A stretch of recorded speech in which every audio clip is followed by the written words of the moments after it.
Thank you very much indeed for joining Piers Morgan Uncensored. My first question for you, I guess, is an obvious one. What do you hope to achieve from our conversation? That right there, being uncensored. In American media, it's very censored. It feels like an episode of Black My man, you don't know anything about British media, do you? Mirror a lot of times. So I've put myself across the line, the point of no return, saying, hey, I know they're going to say whatever they want about me.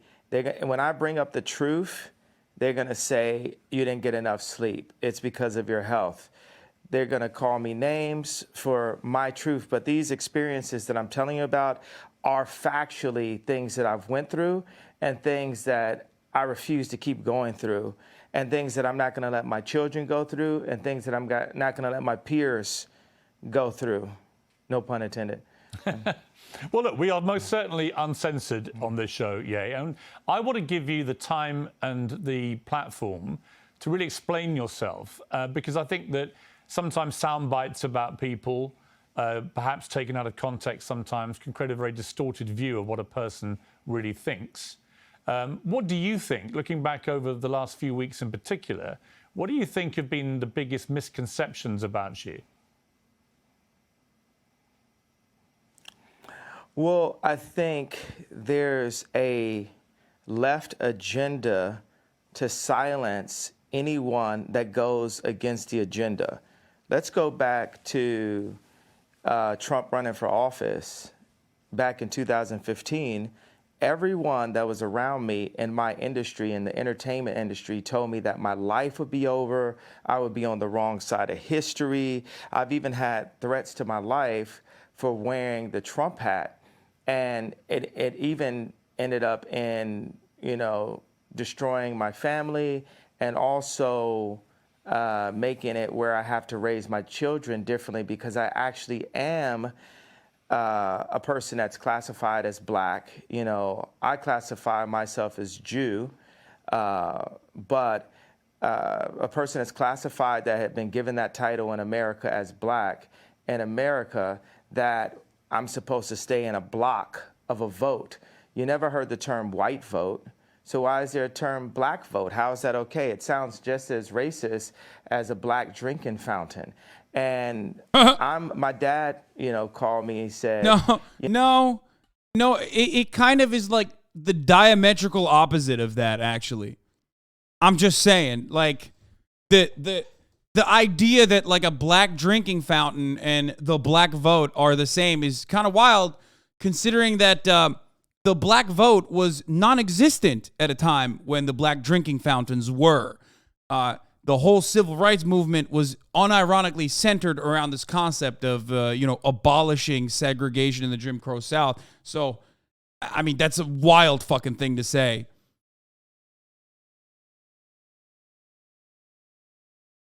How is he acting like none of this is his fault? I don't know. I don't know.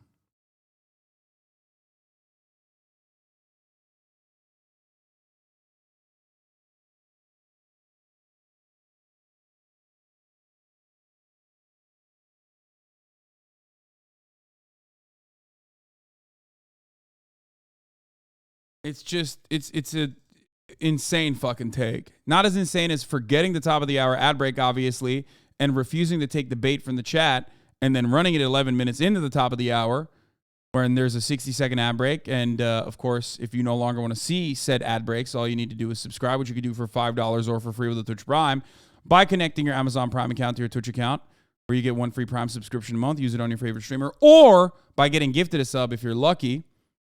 Okay?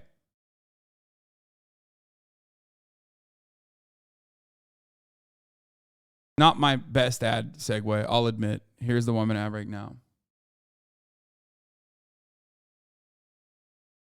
No, we watched one piece of this interview where he like apologized for anti-Semitism lightly and then continued to engage in anti-Semitism.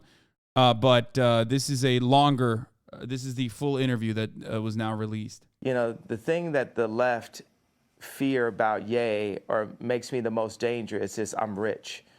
And that's the point. Tupac told me back in the days, you know, you had to get your money right and then you go to war. So I'm going to war. You know, I don't have endless resources. I only have like maybe, you know, honestly only. I mean, Tupac was pretty leftist, you know, just as far as you can get as a American artist, you know what I mean, as an American in general. So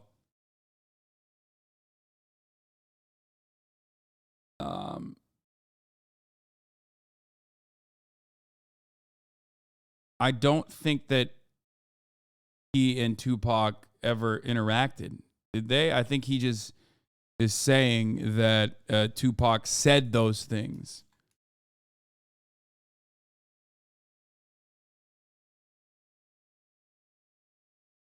Did they? I think he's just literally quoting him and making it seem like they actually interacted.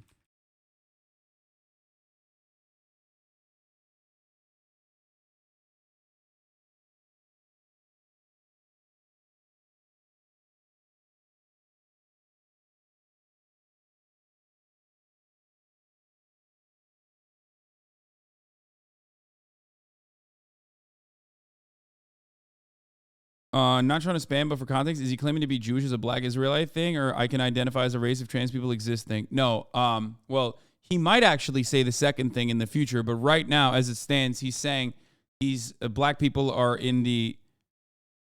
It's black people are part of the 12 lost tribes of Judah, and that they're like actually really the real Jews, and the current Jews are not real Jews. This is a black Hebrew Israelite take.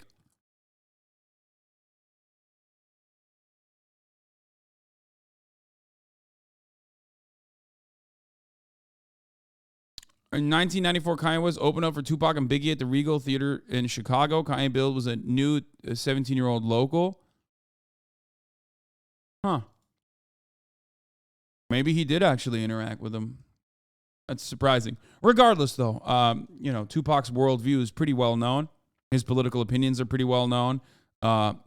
Fairly certain that a person who was a card-carrying member of the Young Communist League would be an advocate for Mr. Billionaire, especially considering that he's basically rehashing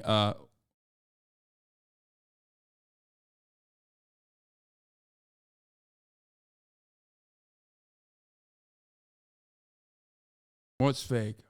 The fact that he opened for him, or the fact that he was a part of the Young Communist League, or the fact that he openly talked about reading even, I think, reading Lenin, right? The poster I showed is not real. What is not real? What are you guys saying is not real?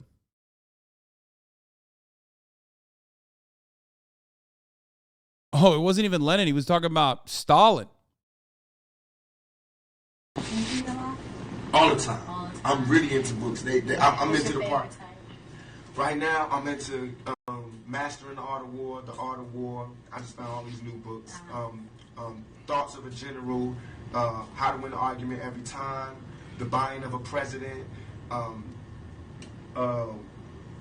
What's that book I got? The Russian guy? Stalin. I got that.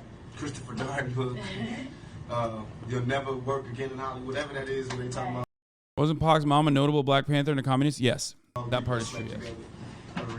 A lot of different But so was Kanye West. Kanye West claims his dad was also a Black Panther. You know, there are Black Panther's political motivations throughout time, especially in our neoliberalized, you know, a political sphere has changed. You know what I mean? There's a Black Panther, a famous Black Panther who literally fucking advocated for Michael Bloomberg. You know what I mean?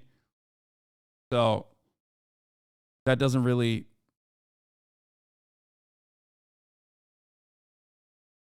Yeah. Rush, exactly.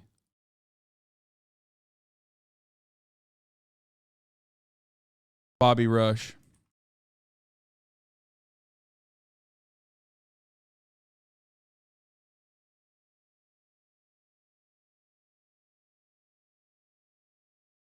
Here.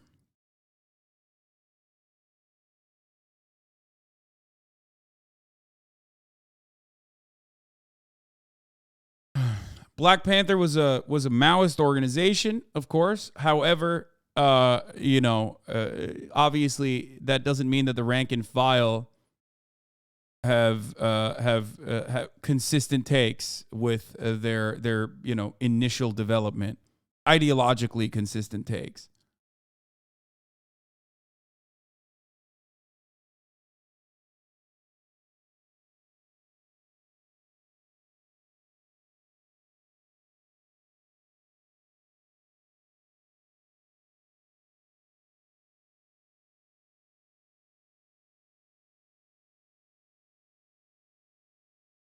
Wait.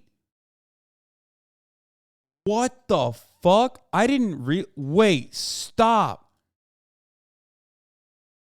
Dude. I didn't realize Assata Shakur was actually Tupac's godmother. What the fuck? I'm not even kidding. No, I didn't know that. No, I did not know that. I knew his mom was in the Black Panthers, but I didn't realize that like Assata Shakur was Tupac's godmother. Holy fuck. And his aunt. That's crazy. Assata Shakur is a famous Black Panther who had to escape to Cuba.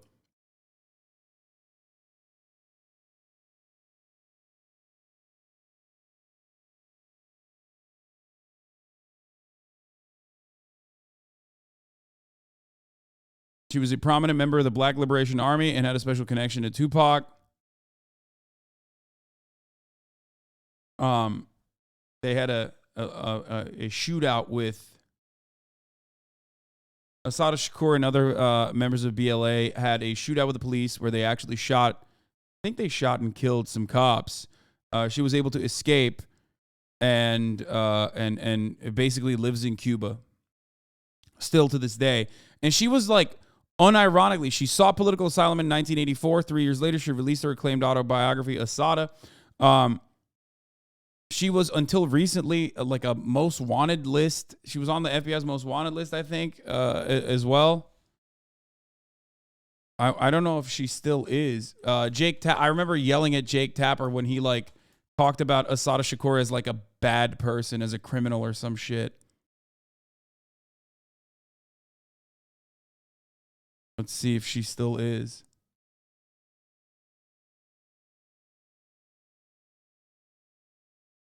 Yeah, she is.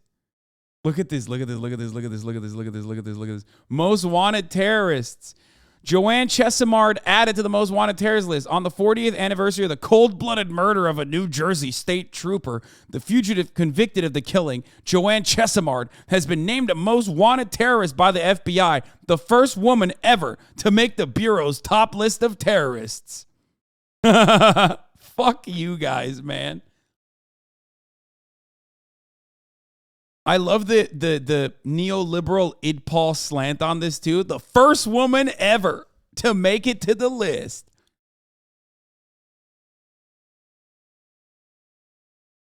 Girl boss shit, baby. Let's go.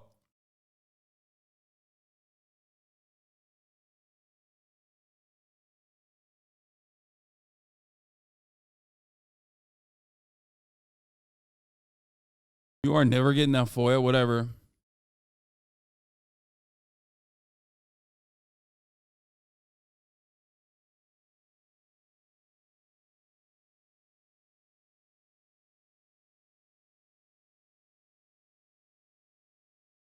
I mean, she killed someone seemingly. She was a part of people. She was a part of a group of individuals that shot at cops. But if you understand the time and place when they were getting into shootouts with police officers, you would recognize that those shootouts were oftentimes a matter of self-defense. I don't know if you know this, but people who also got into shootouts with cops within the Black Panther organization, as a matter of fact, were executed in their fucking sleep. I don't know if you know that. That was literally a matter of self-preservation.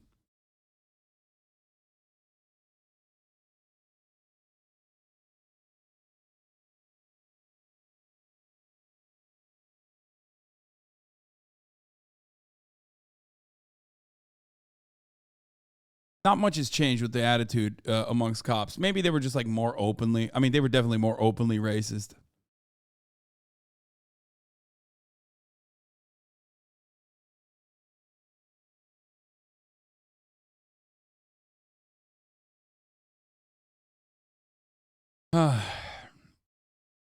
Anyway.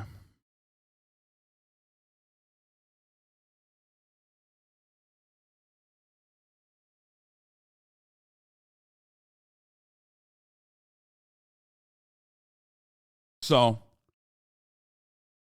this little tangent on Tupac Shakur and Assata Shakur and the Black Panthers was, I guess, hopefully informative for a lot of people who were unfamiliar. Eldridge Cleaver got kicked out of the Black Panthers for being too extreme, then moved to Algeria for 20 years and came back to America as a Mormon Republican. Kanye on that beat. Kanye's on his own beat. He's dancing to the beat of his own drum. Is that the proper term for it? He's marching to his own beat. Yeah, there you go. Let's keep maybe $120 million in my account. But what I'm not going to let happen is I'm not going to let my kids take over Yeezy someday and have a boardroom telling them what to do and talking behind their back. I'm not going to let that happen to my children. So I have to fight right now.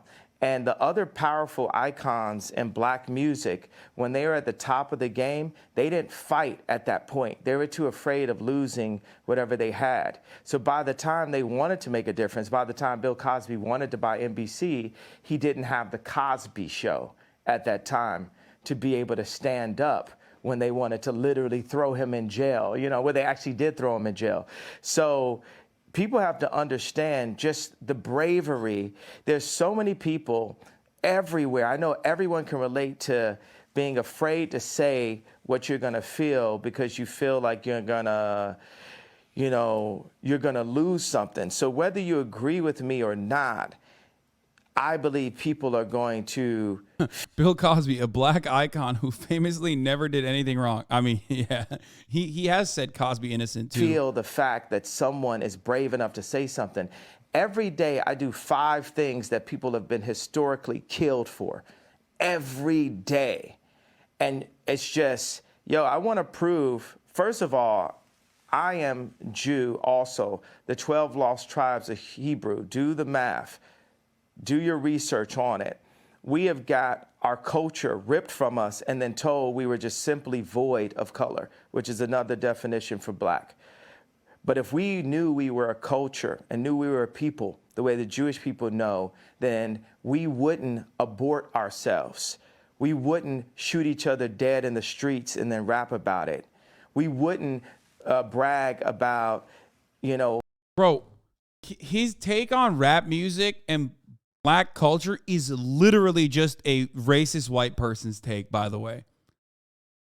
Like, he just straight up, for people saying, I have no idea what he's trying to say, he's literally saying, first of all, he has like ad-libs in his head, right? He has like talking points in his head, and they're all garbled together, and he's trying to connect them.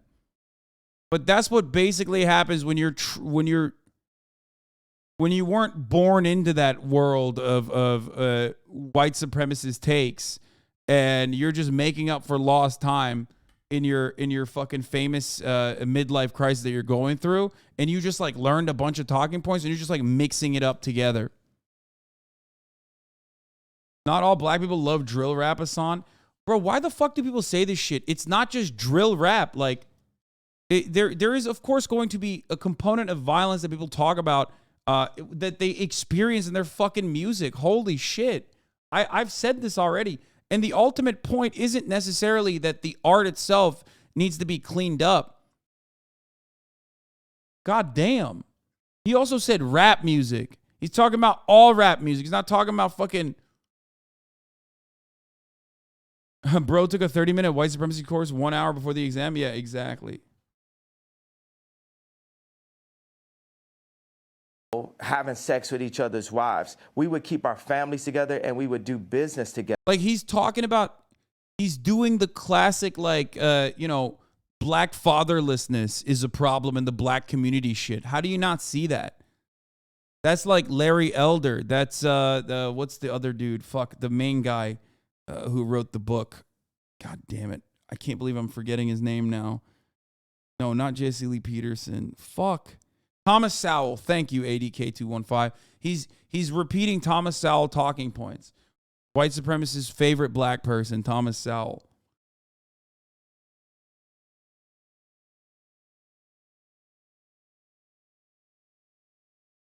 Bro, the fucking even the take like, oh, black voting block is the same as black only water fountains is a white supremacist talking point.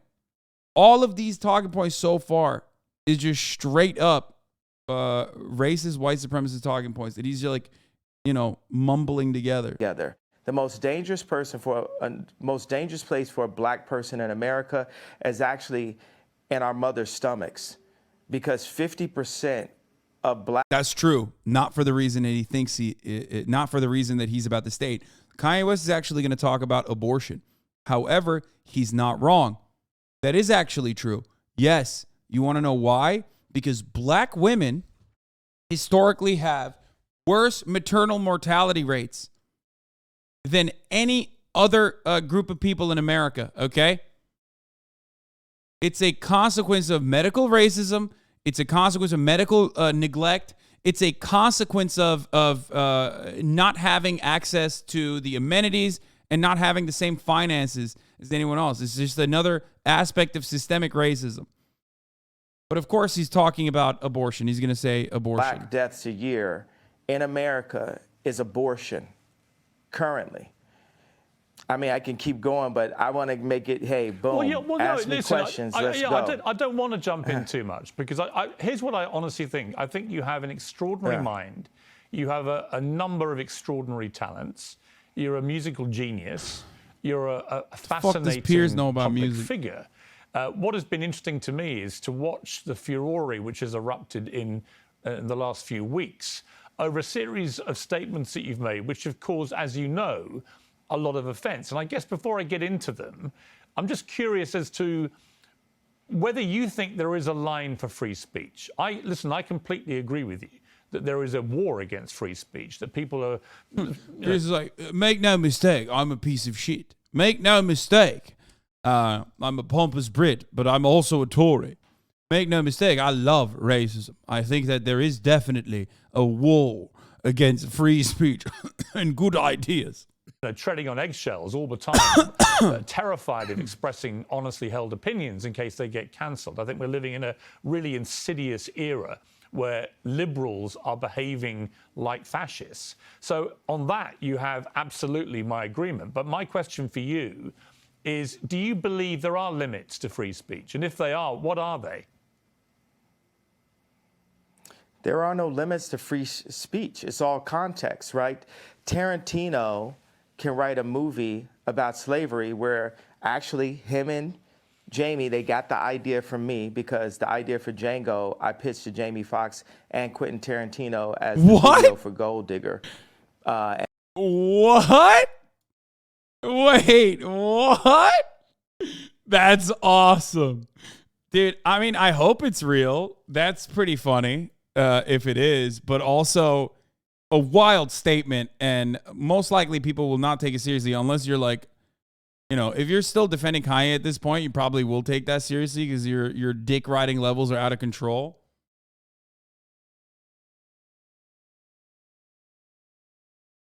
Will Smith got offered the part first. It's a lie. Oh. And then Tarantino turned it into a film. But in that film, he puts a context. He creates a context where Leonardo DiCaprio is allowed to use the word multiple times within that context. So Hollywood's job. Okay, but that is protected by free speech. So I don't know why he's saying that. Like, is he saying that's bad? See, this is the problem. There's two different Kanyes, right? There's the Kanye who grew up as a black person in Chicago. Okay, so like, understandably, he has like moments where there is like the real, genuine perspective of like growing up as a black person in a white supremacist country, and then there's Ye, who's like talking as though he just came out of a fucking Klan meeting or something. Okay, so while he's talking about people being able to say the N-word, it's like, okay, that analysis is like strange, but I kind of see what you're trying to say. But then he turns around and he's about to say like, well, why can't other white people say it or something? I don't fucking know. It's to frame things, and they allow what context, what content is accepted and what's not. We have. Like, what's the argument here? Like, what do you want to fucking censor white people saying the N-word in movies? Like, I don't understand. Have our thoughts. Everyone has thoughts and ideas, and then people try to manipulate your thoughts and ideas. In order for humanity to move forward, we have to be free to think and then to actualize. I like the word actualize better than execute. If you think about execute's a negative word, actualize to be more positive, except for the fact that it has the word act in it, and everyone's an actor, especially in Hollywood. I'm like top 5 writers in human history, so I really get into the power of words, and I feel very akin to Capote, Freud, Nikola Tesla, Da Vinci, Matisse, more Matisse than Picasso, more African cubism than Matisse. So I just do that.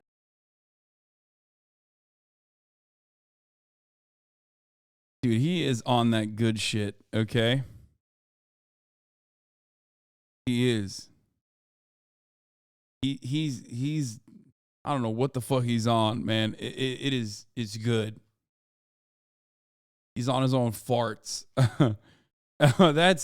That kind of self-confidence is pretty fucking wild. I mean, bro, he took too many BuzzFeed quizzes.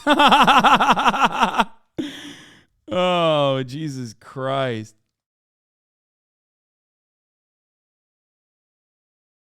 That I throw out that kind of for the liberals, and that's the funny thing. It's like liberals. Let me hold you up on that. Me. On Matisse, when you say you're more Matisse than Picasso, as somebody who's a fan of Matisse and Picasso, actually, I spent a lot of time in Saint-Tropez where they all used to paint together. Why do you say Matisse? What is it about Matisse that you feel an affinity with? I feel like Drake is more Picasso and Ye is more Matisse. When we talked about, when me and Drake went to do the show last year for prison reform and to bring awareness to the incarceration of Larry Hoover, I sent him articles about the relationship of Matisse and Picasso and the need for these people. You need to have that. I need to go into the bar and go to Starbucks. That's a form of a modern day bar, right? And just hear Drake's song playing back to back. And Drake needs to go into that same Starbucks just in a different city and see people wearing Yeezys. And it puts us both back into the studio. And, God sets up these almost similar characters, these doppelgangers. It makes me really realize God has a sense of humor. Like, why is John Galliano and Mark Jacobs the exact same human being, just placed in a different place? Or why does God have it where Bernard Arnault cannot purchase Gucci, not even through the Chinese market? God does this to remind us that we are not God. Because when you take people like Elon Musk and Bernard Arnault and Trump or Jack Ma, Putin, you take these people in their own space, in their own environments, we can start to feel like gods on earth, but we are nothing in comparison to God. And we are here actually to love one another and to collaborate and to make the world a better place. There's, 1% of the world are placed in power, and 99% of the world are the audience. So that 1% of the world, this idea of a United Nations, this is the world that needs to come together. This is the world that, I mean, here's the obvious go-to. Biden doesn't listen to Elon Musk. The president of the United States does not have meetings with Elon Musk.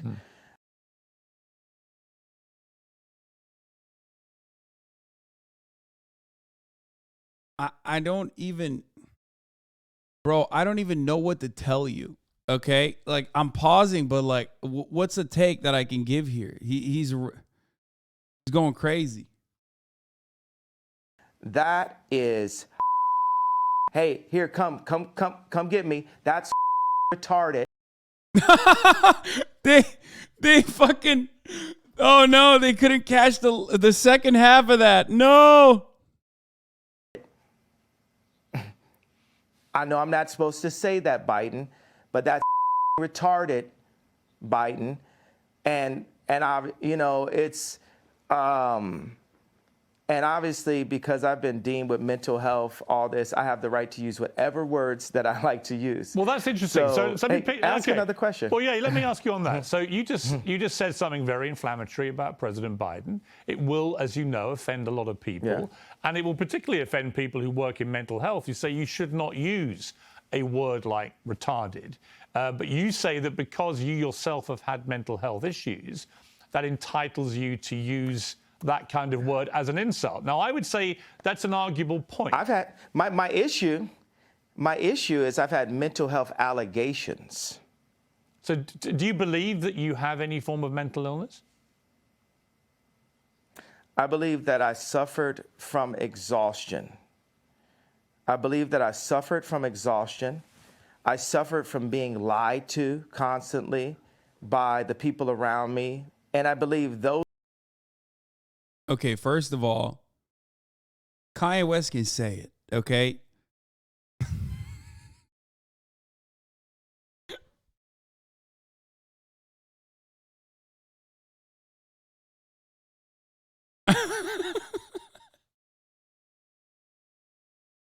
I'm joking.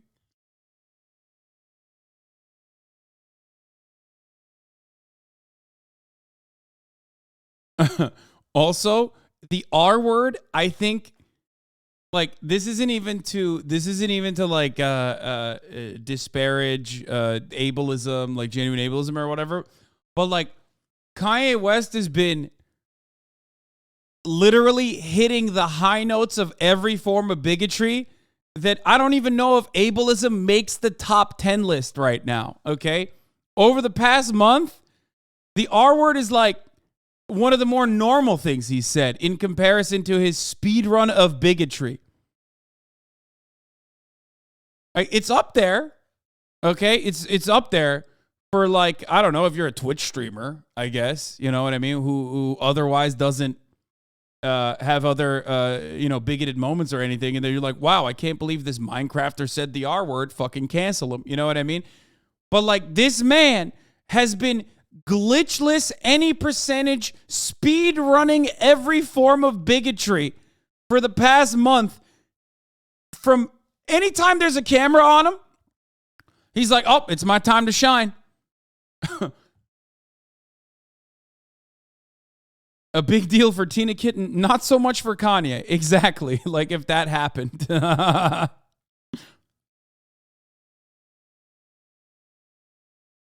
Those things can drive anyone to a point of maximum exhaustion.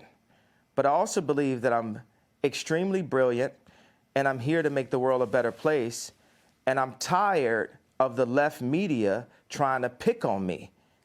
And y'all picked on me enough. And y'all finally touched the person that's not going to stand, that's not going to take it anymore. And that's part of the reason why I'm on Uncensored. There's clips of you saying it. Shit's annoying because a lot of people aren't understanding. Oh, yeah, dude, I've said the R word. Yes. One, it was a very common part of my vernacular back in the day.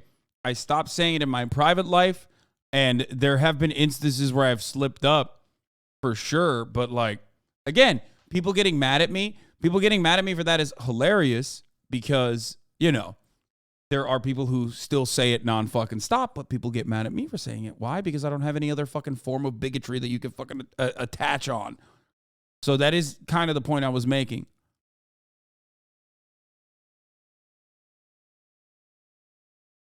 Because what they'd like is for me to be quiet. Interesting thing about racism and cancel culture, it's kind of similar, right? Racism works on itself. I can go into the Gucci store at age 18 and I just assume that people think that I'm about to steal, so I buy more things. With cancel culture, when I brought Marilyn Manson on stage with me when he was dealing with allegations, my stepbrother Marilyn was canceling himself. So many people comment on my White Lives Matter t-shirt. There's people who are saying right there in Fashion Week, when are you going home? I'm so afraid. People thought I was gonna cancel myself. I'm not gonna cancel myself. I'm gonna keep on delivering what I feel, because guess what? It's very split opinions, by the way. If I talk to a black person, very split opinions on whether Jews control the media or not.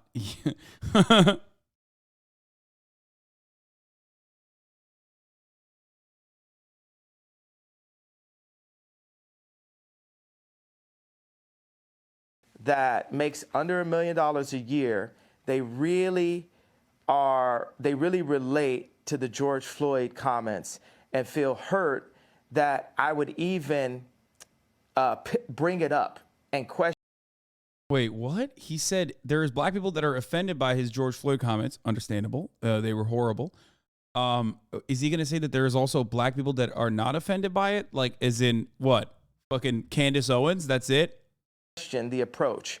They have multiple documentaries on the death of JFK, but we're just supposed to believe this one media outlet version that preyed on our trauma and our pain.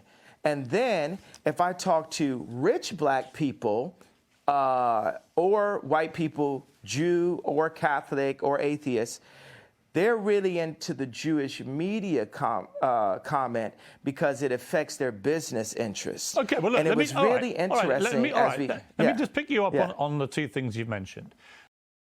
There have been documentaries on JFK. Yeah, like JFK's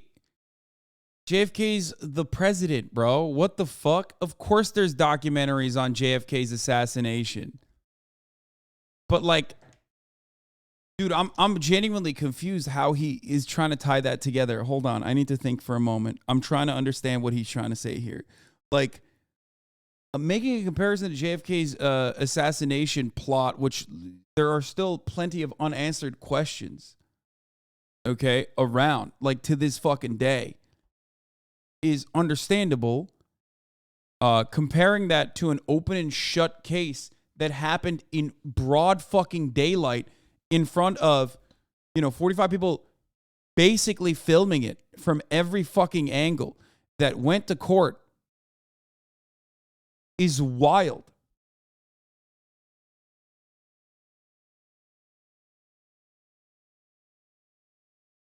Like, and if he's using this as an allowance to say, and no one denies JFK got shot in the face, yeah, that I don't understand.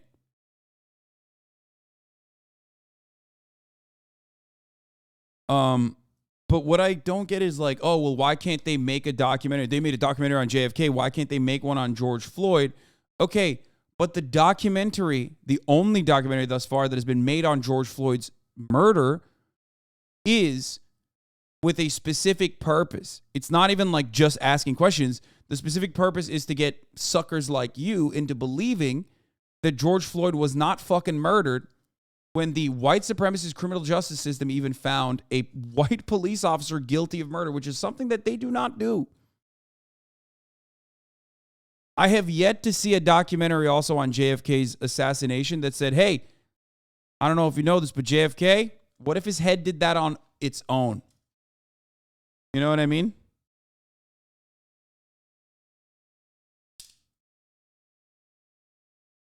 What if JFK's head did that on its own? It's a car accident. Millions of people get in car accidents every year. Why is this one that important? Think about it, folks. The first one is what you said about George Floyd. And the reality of that, it's not a media interpretation of how he died, because the Hennepin County Chief Medical Examiner concluded. There are a lot of Candace Owens like black Republicans. The left just choose to believe 99% of Afro-Americans are Democrats. Yeah, dude. The understander of the black community is here, guys. He said Afro-Americans. My man said Afro-Americans, dude. That's like... Thank you, Dr. Max. He's going to follow up by saying, I'm black, actually. The only time I've ever heard anyone use the term Afro-Americans was when Kramer was apologizing for screaming the N-word. Okay? That is the only time I've ever heard the term Afro-Americans be used. Okay? It's not a term.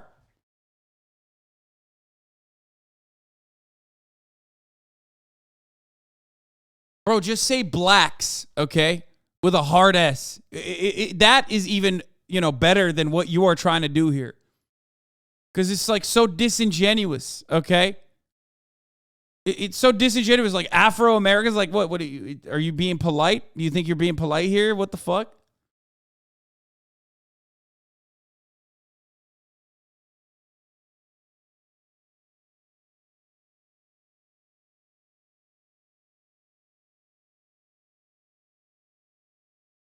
That Floyd died from cardiopulmonary arrest.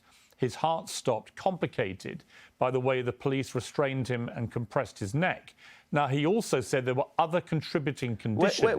Well, hang on, let me finish. There were other contributing conditions, narrowed arteries, high blood pressure, and fentanyl intoxication.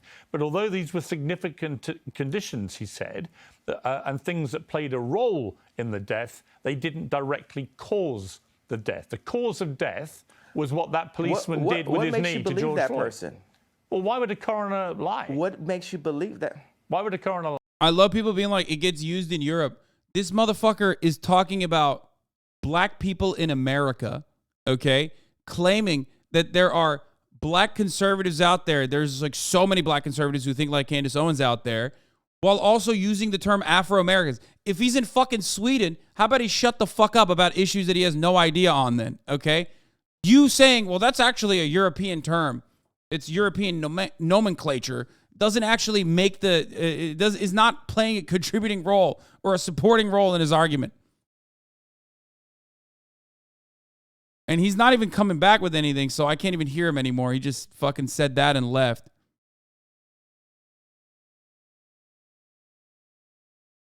Lie. Because he could get paid to lie. Yeah, because he could get paid to lie. Because yeah, he's I talking watched in the it. I press. watched it for the 8 majority minutes. Why can you comment on the UK then? Because I understand it better than you do. Okay, that's why. The press. Right, but I watched it for 8 minutes. Now tell me this: have you seen the Candace Owens BLM documentary? I have watched some of that documentary, but here's what I would say to you: when you watch that video of George Floyd, no, it's not a but. It's not. It's not. Well, I haven't watched it's the not whole a thing. but. I need you to watch. I know. Okay, I know what you said about. I know Candace. I'm gonna finish. La la. It's all right. La. You don't Okay, have you to know do what that. means. It's That fine. means I know what it means. La la la means be quiet and let me finish. Right, but you sir. did interrupt my All right, question. so with the BLM. No, I wasn't finished. You're pressing agenda. You haven't seen the whole thing. I don't have an agenda. I just read you what the coroner said. So we can have 20 different perspectives on how JFK died, but us as black people, not only can we only vote one way, we're not allowed to have any other perspective. Like I said, black Republicans are the closest you can arrive at a fucking monolithic understanding. It's just like every time, dude, it literally revolves around contrarian, being a contrarian. Always. It's always the same. I'm not like everybody else. I'm not like everybody else. It is like this deep desire to come across as it's like built out of like resentment for other black people, and this deep desire to just say like, I'm so different. I am so different than all these other black people out there. Oh yeah, you you think 90% of black voters vote for the Democratic Party? Well, guess what? I'm different. So I'm so different. I'm not doing that. I'm escaping the Democratic Party plantation. Perspectives, and that the area. You really should not say this. Oh, I did.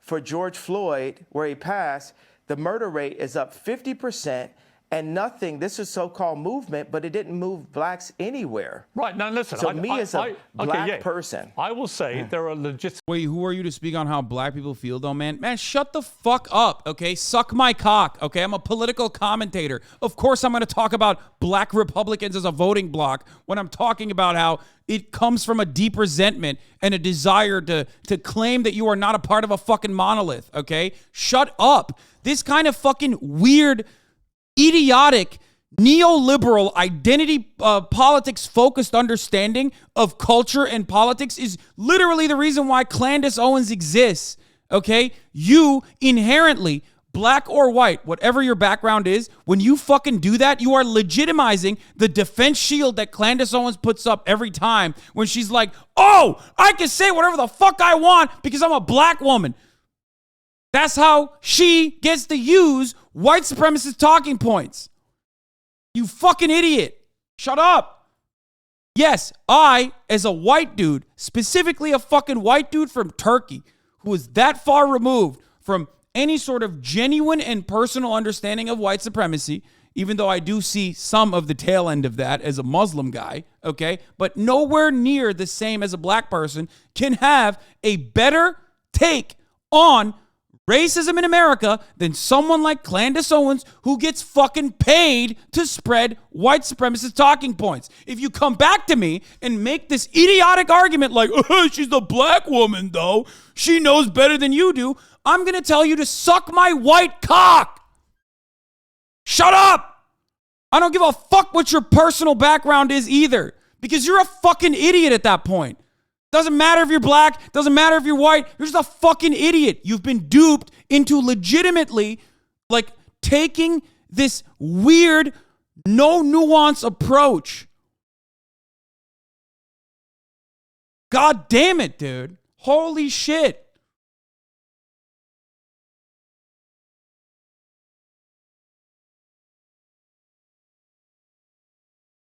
Don't you understand that that is precisely how Republicans think? That's precisely how racist people think. They are literally using that as a weapon all the time.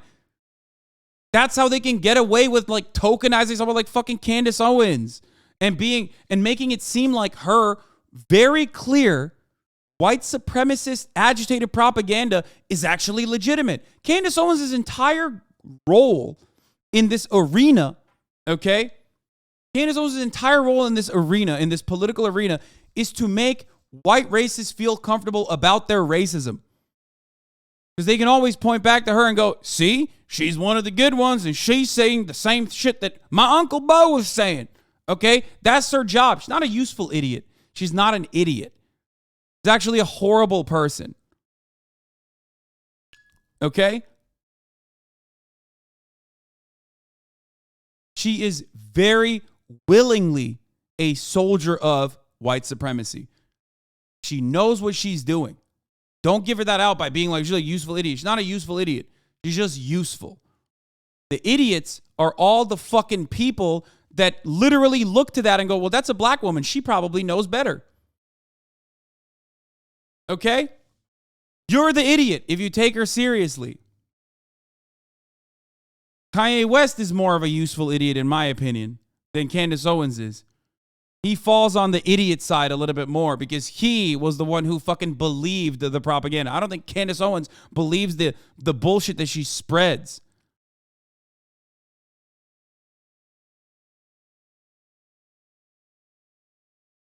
Legitimate questions about the Black Lives Matter movement, no question. But on the specific point about how George Floyd died, I don't think it's in question about what actually killed him. It was that police officer with his knee on his neck. Well, it is in question. It isn't question. I'm questioning. Well, you can as question a black it, but person what you're who has had questioning is a friends- coroner report.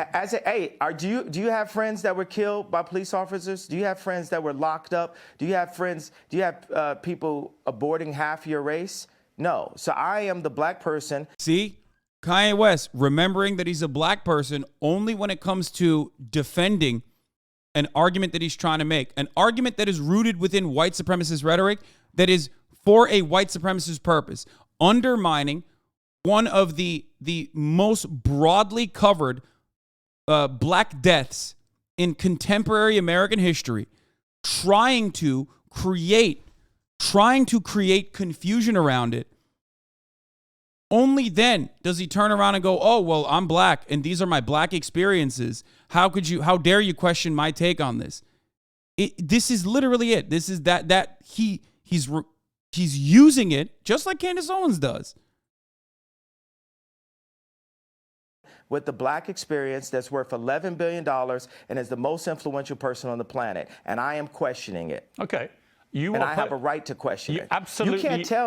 You can't tell me with your accent that me as an American Jew black person that I cannot question that death and question the means behind that was put on camera. I'm not saying you to can't traumatize. I'm not finished. La la la la means let me finish. Okay. I'm not finished talking. So I cannot see, because you distract my thoughts and then you try to make me look like a crazy person and you feel you have the right to cut me off. And I've proven you guys don't want it with me. This is like Terminator 20. You've never seen this before. You've never seen this before, so I want no one to play with me. Mm-hmm. I have the right to question because that videotape was used to traumatize my people and force us into the Democratic vote. Hey, George Soros, you're a real competitor. I respect you. I'm worth more money than you, and I have more influence than you, and have, Piers Morgan from a different country saying, well, I'm not going to do an English accent because that would be racist. I'm funny, by the way. That's fine. I know you can do that. As I said to you, the show is uncensored, yay. You can say what the hell you like, right? But that doesn't mean I can't pick you up on a few things, right? You accept that. I accept that, but you try to say, it is unquestionable because this one Dr. Fauci said this. I know it wasn't Dr. Fauci, but I'm just giving an example where we hear from even Google. Like, people feel like, if you Google it, it's factual. There's so much non-factual information about me on Google, but then I still believe Google. And people pay to get certain information to the top of Google. But this is good. Keep going. Where else you want to go with it? Here's where I want to go. The civil rights lawyer Lee Merritt responded to what you said about George Floyd's death and said, while one cannot defame the dead, the family of George Floyd is considering suit, which they're now doing. As you know, they're suing you for $250 million for Ye's false statements about the manner of his death, claiming Floyd died from fentanyl, not the brutality established criminally and civilly, undermines and diminishes the Floyd family's fight. This is 100% true, by the way. He's weaponizing intersectionality to say whatever he wants, regardless of how ridiculous it is. Yes, but because a lot of Americans are fucking so stupid, both on the liberal side and conditioned into not looking at the actual nuance, the actual context behind words, that they will literally eat this shit up. There's a reason why, like I said, Candace Owens is so popular, or so successful, rather. Partially because she's on the white supremacy side, and white supremacy is the structural norm. So obviously, there's a lot of people looking for someone to reinforce those biases that have been baked into our existence from the jump. But the other reason is because, as a black woman, when she does that, that juxtaposition is something that is appealing to white racists who could turn around and, like I mentioned time and time again, point to Candace Owens and go, see, as a black person, you're disagreeing with a black person. And some libs will eat that shit up. The kind of libs that say, Black Panther came out this week. I don't think we should be going to the movie theaters. This is one for the black people. I don't want to take up a space I don't want to take up a space from a black person, that wants to watch Black Panther. It's your movie. Like, you're a fucking idiot, dude. Just go watch it. What the fuck's wrong with you? Like, it's just like, what the fuck is wrong with you? That's the liberal version of that same fucking idiotic brain disease. It's a fucking Marvel movie, man. The fuck?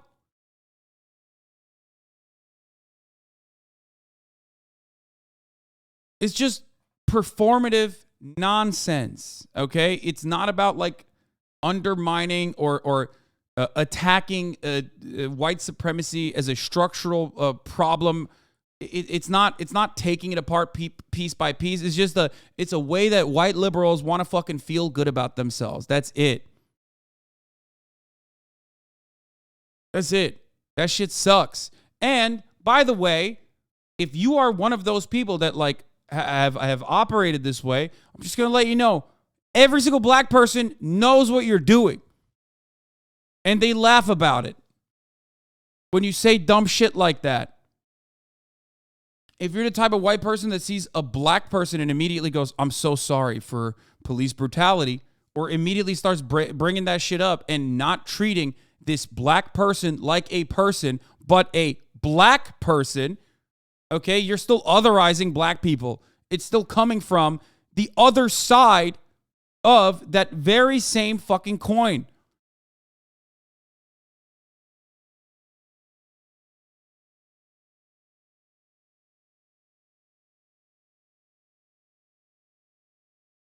Be normal. Serve the top of the hour ad break to everyone, okay? Black, white, doesn't matter. Because at the top of the hour, you get hit with a 60-second ad break. Okay? And if you no longer want to see those ads, all you need to do is subscribe. Which you can do for $5, or if you don't have $5 because you used it on the latest himbo drop, you can do it for free with a Twitch Prime by connecting your Amazon Prime account to your Twitch account, where you get one free Prime subscription a month. Use it on your favorite streamer. Hopefully that's me. Or you can get gifted a sub if you're lucky. Here's the 1 minute ad break now.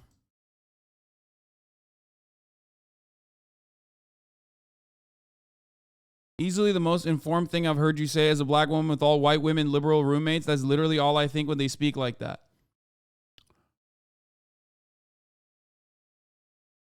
It's performative. It's a way for white people to center themselves in yet another conversation, a conversation that's supposed to feature, black people and black experiences and black attitudes and black ideas.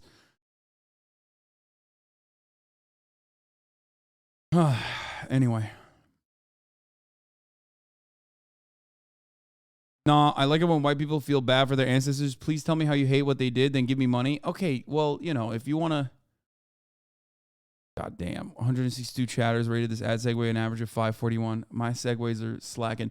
Donate to Black Cash App Sweaty, okay?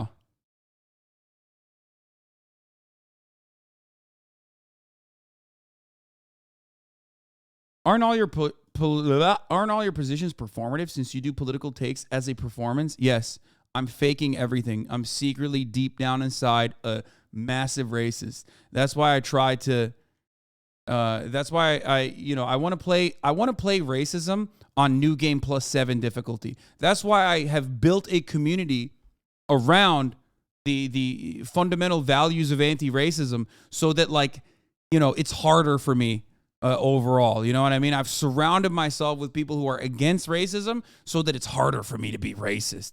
That's what it is. Same with transphobia and all that sort of stuff. Yeah.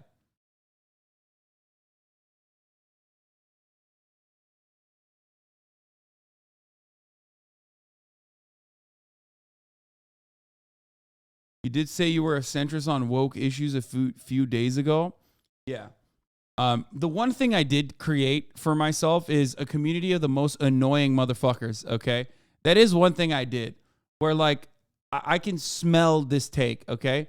I can smell I did not shower for the past month because I'm an anarchist from this fucking take.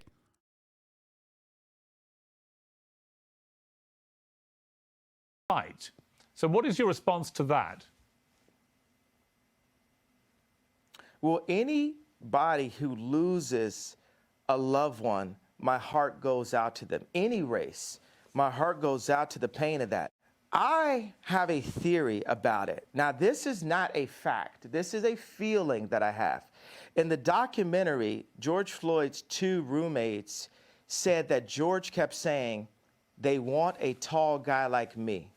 What does that mean? Tall guy like. What's the implication behind that, by the way? You attack chatters because they are right? What? Bro, you are a kid. You don't know politics. Stay in your lane. What's my lane, dude? Ballarat? Anyway, I can't. Okay, we're done. I'm done reading dumb takes in the chat. Every chatter with a $5 a month subscription is going to fucking chime in now and try to get my attention. I know you want daddy's attention. Daddy's not going to give it to you right now. We're focusing on other shit. Okay. The implication behind this is what? Like that George Floyd knew he was going to be fucking like the sacrificial lamb to create racial animosity or something? Like, is that what he's trying to say here? It's very weird. Like me. So for me, I'm a creative, right? I can like make a dinosaur out of a femur, right? So if I'm making a dinosaur out of a femur and I'm looking at a documentary that says George Floyd was telling his 2 roommates they want a tall guy like me, and on the day of his death, he prayed for 8 minutes. They said he prayed longer than he ever prayed.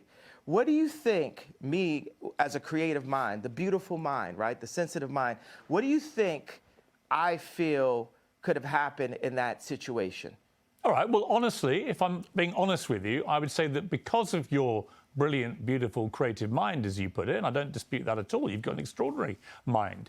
And I can see that in the way that you conduct interviews. You go off on very long tangents, but they're sort of fascinating. I find it fascinating to listen to you. I'm not saying you don't have a right to question. Sort of, quite. Yeah. These are like Capote level fascinating tangents. No, they're not. They're not. I'm just saying it's the way you conduct yourself, and I think that's very interesting. What do you mean? Or not? Why is it? Oh, it's not Capote level. He's like, suck my dick right now. Piers, give it a little suck right now, or I'll end this interview. Same guy that keeps seeing Messi playing soccer in his backyard, carried by Mike Dean for his whole career. Stop, dude. That was a bar. How dare you? How dare you? Okay? How fucking dare you, dude? I think I see Messi.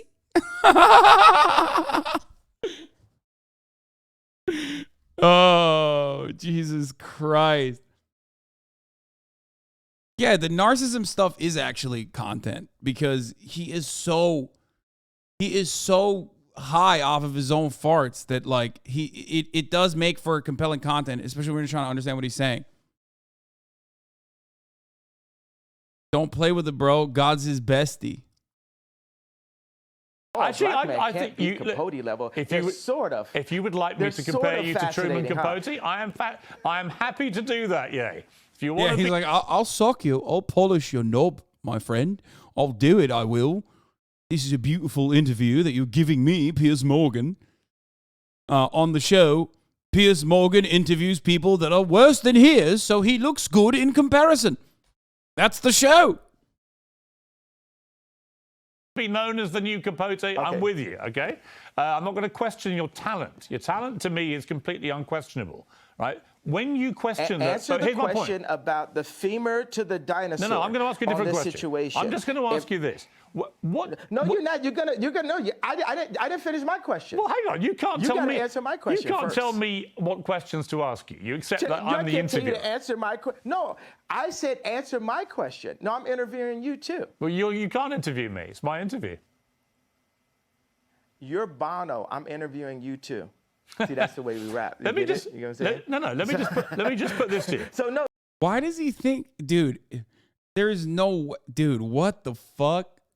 I feel like too many people have just like said Kanye is so brilliant that he just like he'll have like elementary bars. Okay, he'll have bars like a kid, and then he'll still be like, man, that shit was fire. You're Bono. I'm interviewing you too, and then he's so used to the room clapping for that he's just like, I just I just came up with that on my own. That was pretty fire. No. Hang on. You're trying to avoid no. La I'm- to put quite a phrase.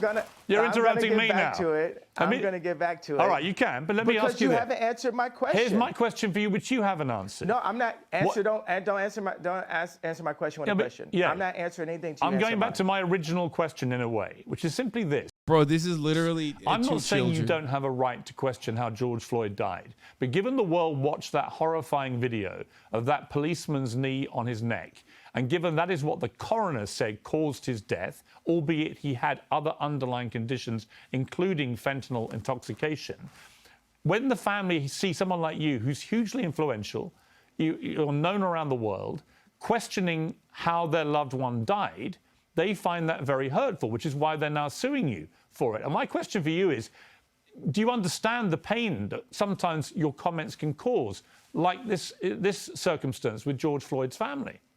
Now, I'm going to ask you a question again. With my imagination, when you see in the documentary that George Floyd's two roommates said they want a tall guy like me, they want a tall guy like me, and that he prayed extra long on the day of his passing, where do you think that takes my beautiful mind? I think it can take you to a place where you want to believe something which may not be true.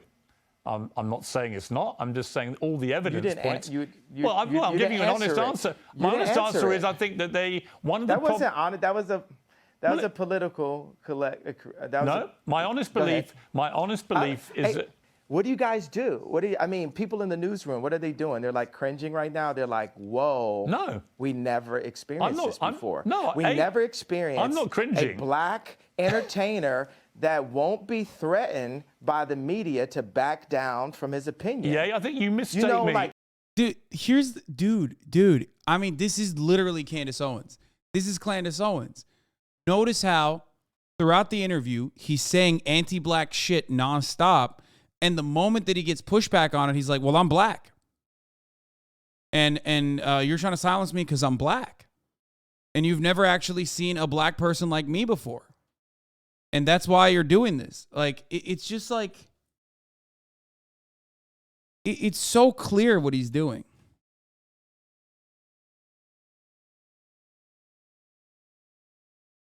It's kind of always like this. I've never seen him talk this long, but it's hard to watch, man.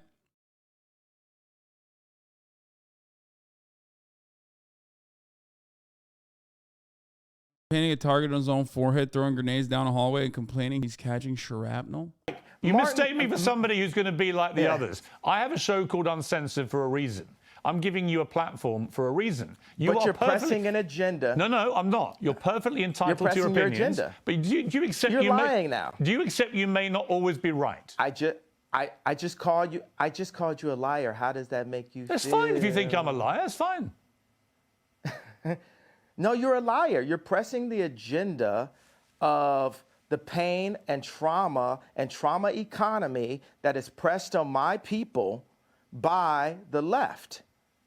Actually, the trauma I think that was implemented to George Floyd was from a vile white racist police officer who kneed him to his death. And I agree with the coroner's findings because I don't see any reason why the coroner would invent that.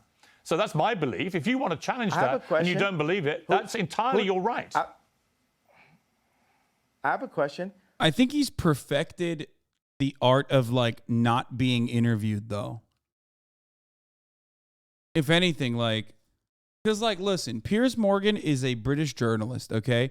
And the reality is no matter what happens, okay, no matter how awful he is, no matter how conservative he is, if you're a British journalist, you're very good at fucking pushing and pulling in certain places to always get quotes that even the other side doesn't actually mean, okay?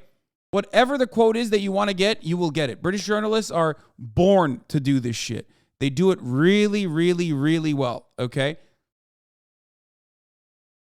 And Kanye is, and by the way, if you don't know what I'm talking about, watch the BBC interview with the famous BBC interview with Ben Shapiro where he freaks the fuck out.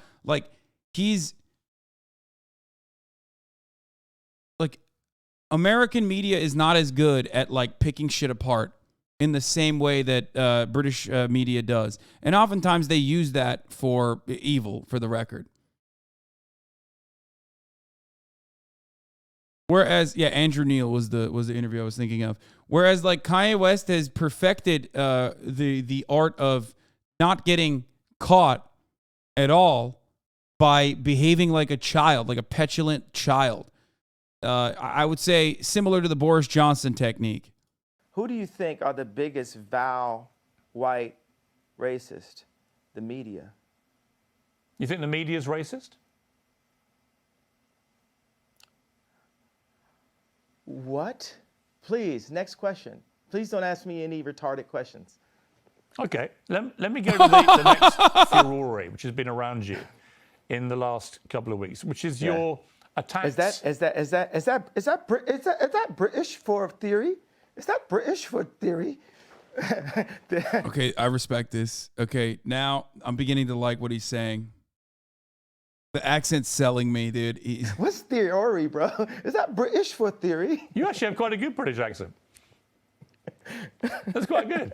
Let me ask you. Oh, he's lying. He is a liar. He is a liar. That one must have hurt.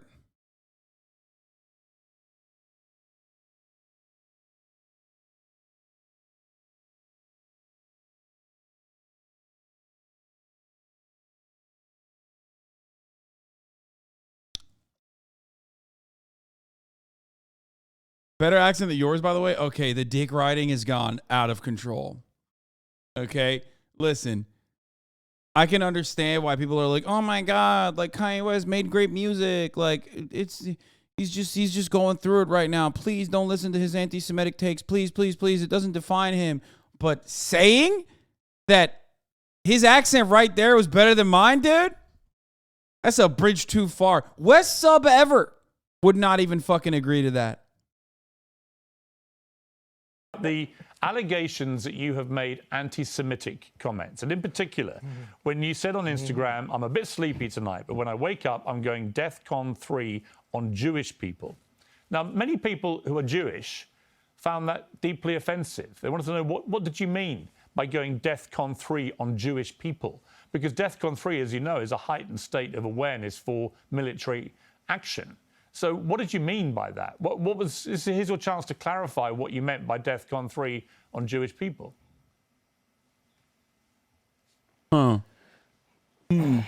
Well, thank you for allowing me to say what I meant due to the fact that I was blocked by Jewish people after I said that. So I wasn't actually allowed to say what I was about. Bro, this is white woman behavior.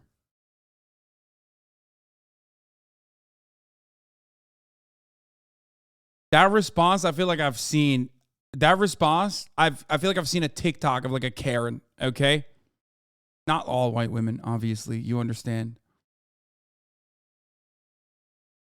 This response I've seen on like like on Karen Talk.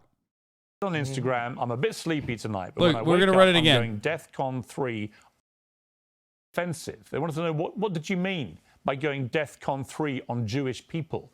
Because DEFCON 3, as you know, is a heightened state of awareness for military action. So what did you mean by that? Here's your chance to clarify what you meant by DEFCON 3 on Jewish people.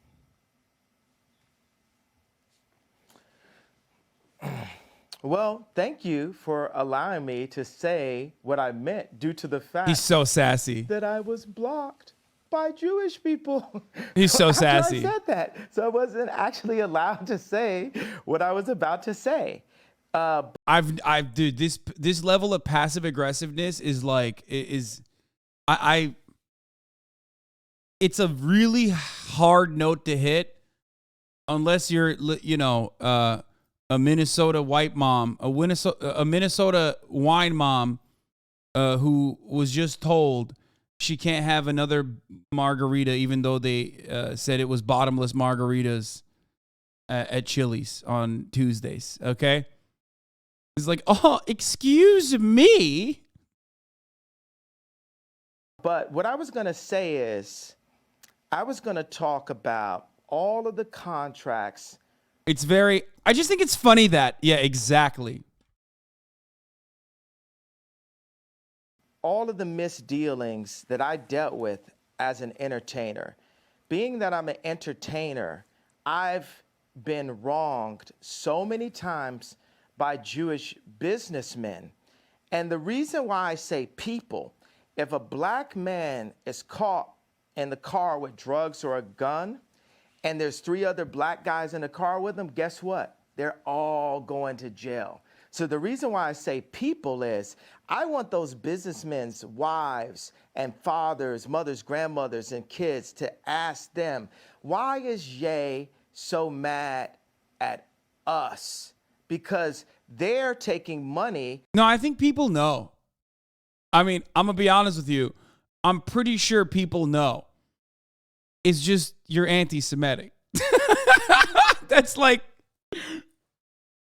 oh man, it's like David Duke coming out and being like, I want every black person to ask themselves, why is David Duke mad at every black person?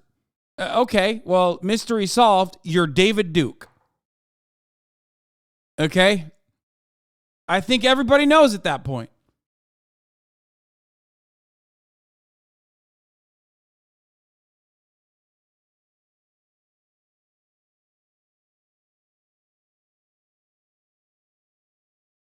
Out of my children's mouths and putting it into their children's mouths. I'll give you this parallel and this analogy. If you take, I just talked to Irina Shayk, right? And yeah, he's clarified the DEFCON comments 4 times, and it has gotten worse each time.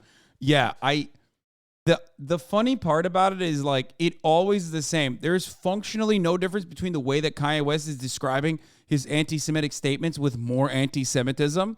And the earlier interview that we watched of the British Tory guy who was like, well, Rishi Sunak is not British because, he's fucking brown, yeah? You can't be brown and British. Like, usually people have a better way of hiding their bigotry while still trying to make a bigoted statement. Kanye West does not because, this is all recent developments for him. So he hasn't learned the talking points yet to be able to cover his ass, to just dog whistle. You know what I mean? He's not doing that. He's just straight up being like, well, I said DEFCON 3 because I'm anti-Semitic. And here are some anti-Semitic reasons as to why I'm anti-Semitic. And also, you should agree with me because I'm Kanye West. The funny part about it is that, yeah, he is a rookie racist. He's like a novice in the racism game. And, the funny part about it is Kanye West, because of his own legitimate, now established anti-Semitic talking points or the shit that he believes, he thinks other people also agree with him. Other people must agree with him because he is like, this is to the core, this is in my core. I believe this. I believe this in my heart. So that's why you have to agree with me.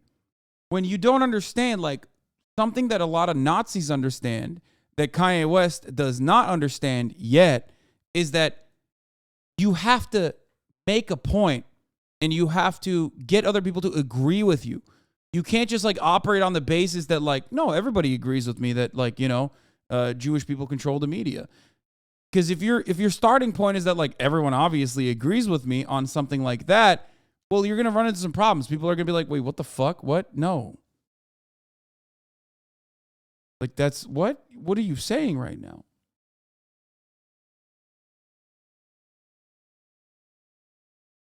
He's not trafficking it in. He's not doing the hiding your power level shit that neo-Nazis do.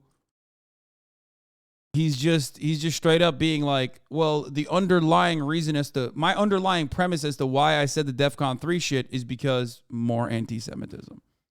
And if you look at a picture of her at age 14, this person is beautiful, one of the most beautiful people that God has ever created, right? What? And if any man... Oh no, Kanye, he's going libertarian. Don't do it, man. And if you look at a picture... Bro, Kanye! He went full libertarian, dude. He's talking about the arbitrary nature of age of consent laws, dog. Don't do it. No. Dude, he had to hit all the stops. You couldn't have just avoided the fucking pedo stop, dude. He's on his... Bro, I swear to God, next week he's going to come out with an anime avatar, dude. It's over.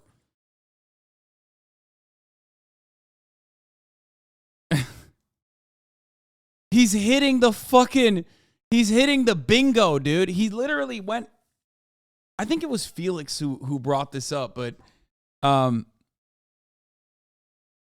Felix like pulled up one of his older tweets about like, I'm Pickle Rick, I'm Pickle Yay, from like 2018, right? And he was saying like, no, not XQC. I'm talking about Felix Biederman. He said something along the lines of like Kanye West is actually having the same exact like older millennial internet development that so many people have, where he just went through like the alt-right radicalization pipeline as a grown-ass man, right? He went through he's just processing it later than like other people did. You know what I mean? Like, but he's basically going through that same exact like right-wing radicalization pipeline right now, where he's just behaving like he just found out about 4chan poll.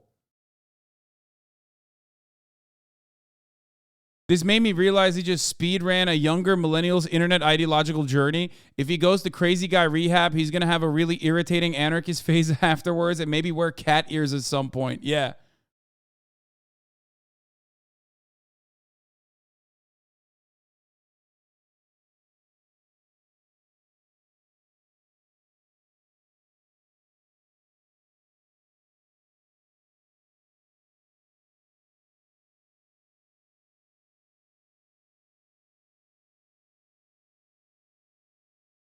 Maybe Jesus' arc wasn't so bad after all. Yeah, I mean. Of her at age 14, this person is beautiful, like one of the most beautiful people that God has ever created, right? And if any man did her wrong at a young age, she would get to the point where maybe she would actually hate men. You've heard that terminology, right? So I'm at a point where I'm frustrated. I have the right to my anger, and I'm saying that people need to fix it. I'm not going to fix what I feel until what I'm feeling is fixed. Okay, can I respond? You're not just going to shut me up and say... No, I'm not going to shut you up. Can I respond to what you just said?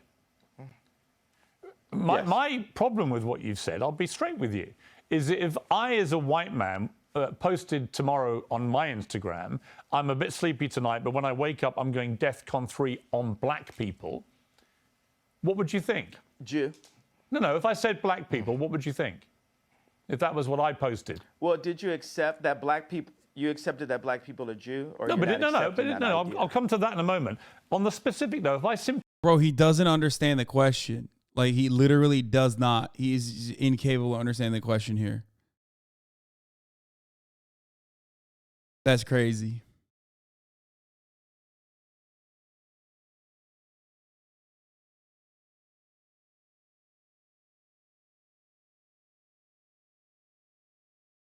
Simply said, in other words, all black people was the implication of what I said, I would get rightly cancelled. I would get rightly vilified and abused. You, I suspect, would be outraged by a white person saying such a thing, because you wouldn't make any distinction about whether I was talking about certain black business people I'd fallen out with or whatever. You would think I was judging an entire populace by the colour of their skin. You are, by saying Jewish people, on Jewish people, you're not saying Jewish businessmen, accountants, whatever, that you've had a problem with. You're basically saying in that statement, all Jewish people, which is why it caused such offence. And I'm curious whether you, even as you wrote those words, understood what Jewish people actually would feel when you said that and didn't make any specific references to any individuals.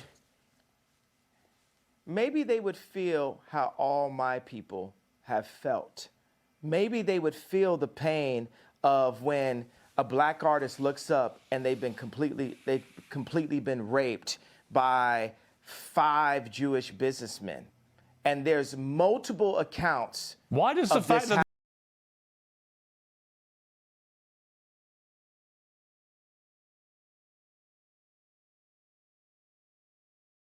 Oh, he's still doing it. Did not apologize for the anti-Semitism, man. Remember, this is the interview where he said, like, dude, remember, this is the interview where he literally said, like, oh, that was last week. The anti-Semitism stuff was last week. You just want to bring me back to last week.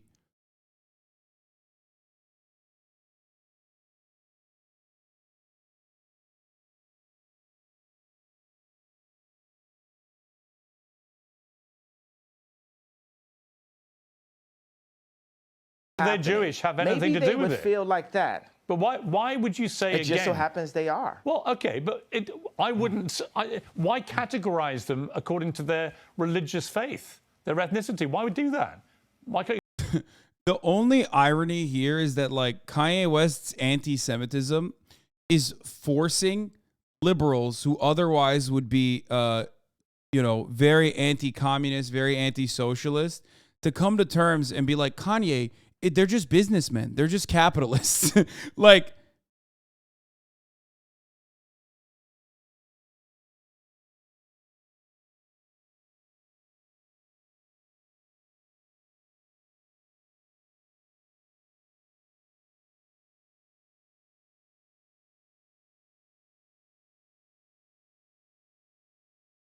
I can't believe what I said. I can't believe you'd pull up what my receipts from last week.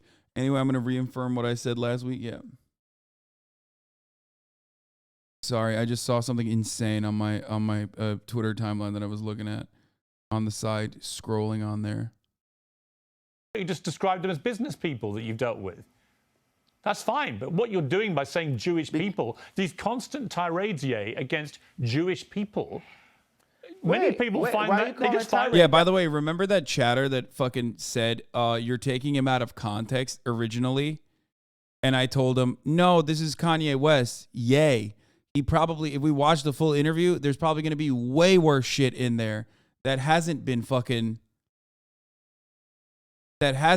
addressed yet by Twitter. He is the only person that looks way worse. I mean, not the only person, but he's one of the few people that comes across way worse when you see the full context, because the full context is basically him just repeating the same anti-Semitic shit and then adding on different layers of anti-Semitism to then point to why he's anti-Semitic. Jay Aubrey is screaming right now. Did you confront Jay Aubrey about this? No, Jay Aubrey and I had this conversation like literally 2 weeks ago where he was like, it's over. He recognized that it was over as soon as he came out and he was like a DEFCON 3. Jay Aubrey was like, no, he's done. It's over. He's gone. He's going to mental. That sounds like you have it. I think it's a tirade. Where's the tirade? That was a tweet. It was a tweet. It's not just a tweet. And you asked is me it? to explain it. And have you felt my pain yet? You haven't felt my pain. You don't want to feel my pain. Well, no, hang you don't on. hold You don't hold accountability to my pain. You're being a Karen. I'm talking You about. don't I'm hold talking. accountability I'm not a Karen to the pain. I'm not a Karen, and I'm not going to cancel you, and I'm not going to uncensor you. I'm simply going to challenge you on what you're saying. I think you can't don't cancel me. understand the pain that you've been causing with some of these comments, and I think that one in particular, I can understand. Oh my God. God forbid one comment could cause people to feel any of the pain. I'm over here like, let them fight, dude. Okay? Let them fight. I mean, hey. They both suck. Okay? That my people have went through for years. Even like the blacks being ushered to the left during the civil rights movement. No one has cared about black people. All right. No one is. Let me say, I agree that the racism against black people has been utterly deplorable, shameful, unacceptable, and thank God the world is beginning to move to a better place about the way what it about- has treated okay, black what people about- like you. However, It's- one form of racism, yeah, No, doesn't it's justify. almost in a better place. Well, But you one see, form of the way racism you're doesn't cutting me justify off another. is not a better I'm place. not cutting you off. I'm finishing my sentence so you can respond. One It's form not- of racism. it's not- one it's not form of racism. It is racism when you say I'm going DEF CON for clarify the Jewish truth. people. That's racism. No, is. it's not. It I is. thought you had a platform where I could explain how I felt. You don't care about how I feel. You just want to shut me up. You don't want me to say out loud what my people have been going through. I do. Dude, what the fuck? What, dude? It's such a weird, inherently contradicting ideology that Kanye West is trying to put out there, where it's like black Israelite theories without and like minor instances of like the recognition that black people have been suffering, only to then turn around and spread every contemporary anti-black rhetoric you possibly can fucking say. It's so wild. He's like openly anti-black while simultaneously he's openly anti-black, spreading anti-black conspiracies while simultaneously claiming like, look, my people went through this. We struggled. It's so weird.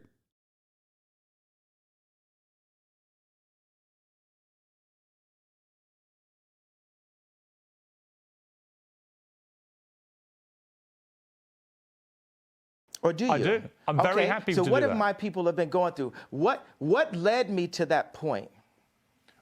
My What point led is, me, I- a person, a successful, influential, extremely attractive person to get to that point? What? I am not doubting for a moment that you will feel genuine pain about the racism against you and other black people in America. Not for 1 second would I Racism by who? deny that. Racism by who? Well, by anybody. I think any form Racism of by racism who? is wrong. Any form of racism is Oh wrong. my God, he's trying to get him to say racism by Jews against black people. Like, it's this weird place where he's, oh my God, it almost feels like he's trying to say like white supremacist racism, like anti-black racism is an invention of Jewish people or something. Wrong. I didn't say DEF CON on anybody though. You said DEF CON 3 on Jewish people. Yo, that's crazy. Oh my God, he's literally saying that. He is. He's saying raised by who? Bro, what the fuck? It's such a what? Dude, you know what this is like? This is like when fucking like Nazis will say that, and this is a very common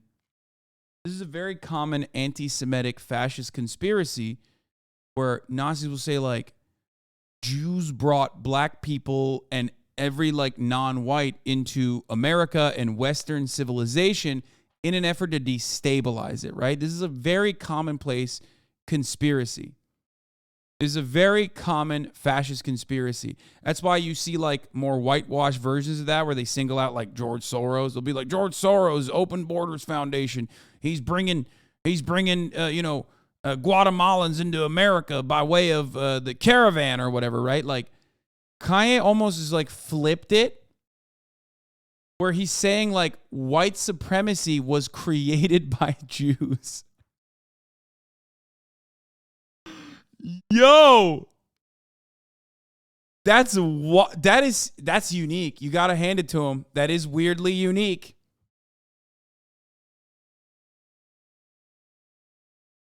And also inherently contradictory to the other, anti-black shit that he's saying, but still. Specifically Jewish people. You didn't say any particular Jewish person. You said basically all of them. That is racism, yay. And I think if you were honest with yourself, given the fallout from this, you would think again about how you phrase that sentence. Because actually, you didn't mean all Jewish people. Given the fallout. I mean, he's owning him Do you care again. about God, he's the- owning him again. He's owning him so hard. I love when he does the The accent. He just, sorry, it's just the truth. He's just fucking ripping him. Pope, NZL. Accent equals win. Oh, 100%. It's true, though. Owned. Piers, you just got owned. Shut up, Piers. You got fucking owned. Argument destroyed. What hurt you cause Jewish people? What fallout? Well, you were removed from What fallout? you were I removed love from Jewish. social media. Wait a second. You're not allowing me to talk, Chris. I'm You're not Piers. allowing me to I'm talk, Piers. Chris. Oh, I thought it was the same person. Oh, Chris Cuomo interview. He's talking about the Chris Cuomo interview. But that also, not a good sign. But anyway.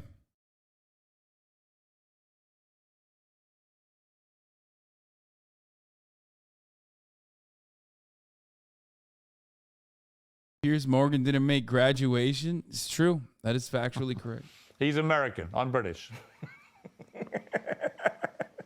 What Piers actually wanted to say there is he's Italian because he's an anti-Italian racist.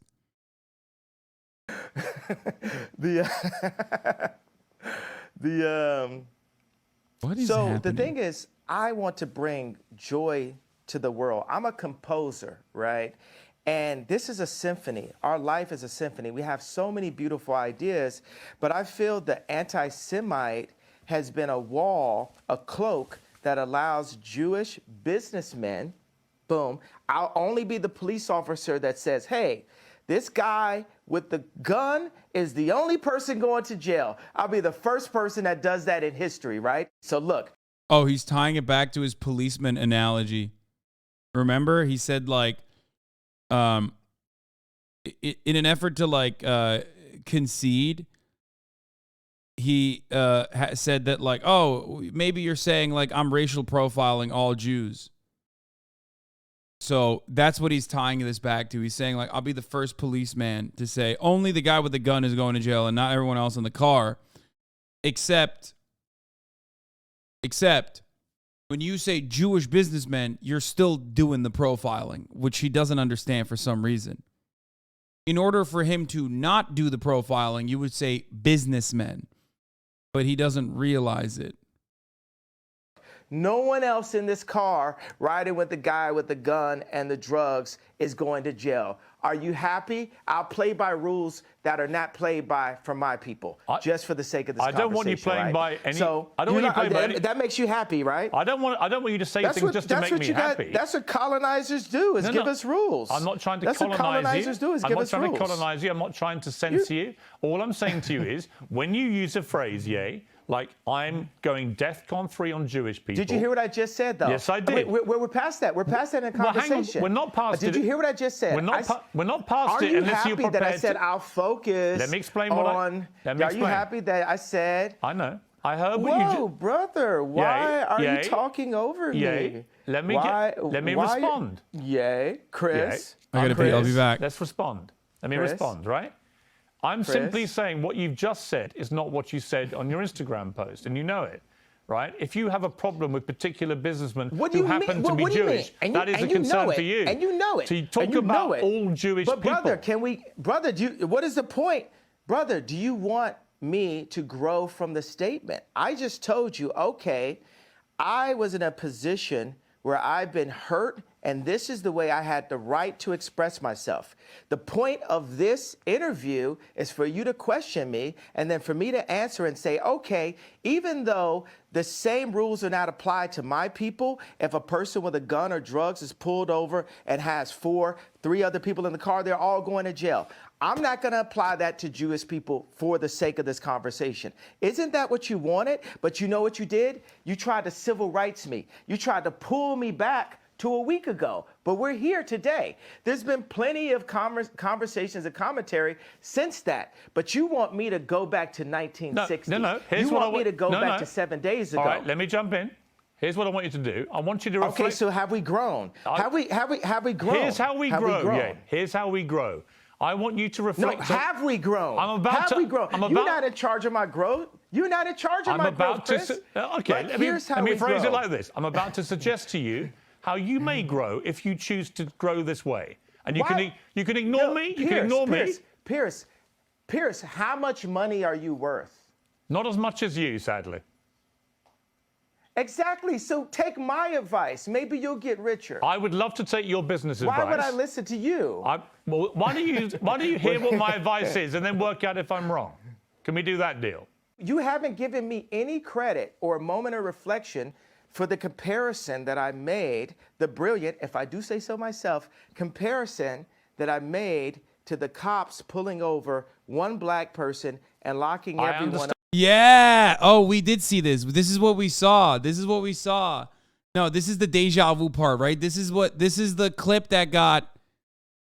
This is the clip that was circulating, and this is the part that we watched. That's why I knew that he was trying to fucking say, like, yo, I'm so brilliant. I'm so brilliant because, like, I just fucking made a comparison about my anti-Semitic takes to racial profile that cops engage in, even though he's still being anti-Semitic. Like, he didn't actually reverse it. Understand what you're saying. And my tweet having issues. Wait a second, I wasn't done with the sentence. My tweet referring to all Jewish people, I said, for the sake of this conversation, I will refer to the business people who have destroyed me and my people and my fellow creatives. But you didn't even accept that I gave you that. You tried to push me back into 1960. No, I didn't. You tried to push me back into last week. No, I didn't. Okay, do you accept that example that I gave you? I understand completely the example you gave me. I think all racism is wrong. So I feel that we've grown. I would like you to reflect. I feel we've grown. Do you feel we've grown? If you've now changed what you wanted to say originally, my question for you is, do you now regret saying DEFCON 3 on Jewish people? Are you sorry you said that? No. I don't think it matters. You should be. Absolutely not. You should be. Absolutely not. Yeah, but yeah, you should be. Absolutely not. Are the people, the Jewish businessmen that led me to that place, are they sorry for the way they've raped my I don't know who you're talking about in particular, but I don't know why you keep having to say And they're by the way, Jewish. you wouldn't- What is the but you fact they're Jewish got to do with anything? Why do you keep What do doing you that? mean? They're the Jewish businessmen that did that. They're Because business they are. people. That's what they did. Why do you keep saying? Yeah, by the way, weird, but like I said, odd that the solution to anti-Semitism is actually having a class-first analysis on capitalism. Very strange that this type of unhinged anti-Semitism has got Piers Morgan sounding a lot like HasanAbi. Interesting. He's like, no, they're just businessmen, Kanye. They're just businessmen. They're just behaving in a way that is consistent with businessmen. Very peculiar, very interesting. It almost feels like that is the truth.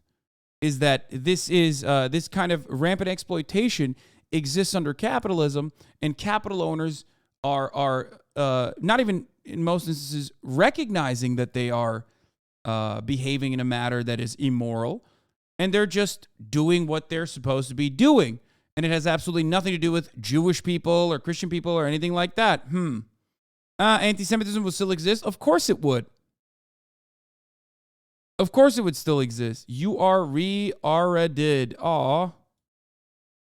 That's nice, man.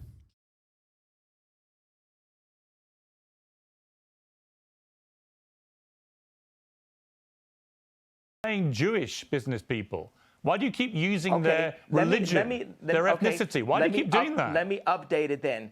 Okay, so I'll say this. Would I have grown into the box you want me to go on if I say to specify the business people that have raped my people that just so happen to be Jewish? I think by doing what you've just done, I find that I'm not even Jewish and I find that offensive. Why do you keep having to do that? I don't think you get it at all. I don't think you understand the offense you're causing when you keep using their religious background, their ethnicity as a stick to beat them with. Why would you do that? So what are you more concerned about? Getting the richest black man of all time to kowtow because it's not gonna happen. I don't want you to partake and do what the hell you like. You're a billionaire. You can do what the hell you want. I'm just saying to you that I don't think you quite understand when you talk about. Okay, can I finish? It's not multi. You're a multi-billionaire. Okay, well, congratulations. But bro, that shit is so weird. I mean, it's not weird. It makes sense. Kanye West is angry about being exploited, okay? But he also loves the fact that he has generated a lot of black wealth, and like, you know, that's a signifier that everyone has to respect him because, like, you know, the bigger the number, the better the person. Like, he's been fed all this fucking propaganda. So that contradiction has led him to find the same exact fucking boogeymen that fascists point to, Jewish people.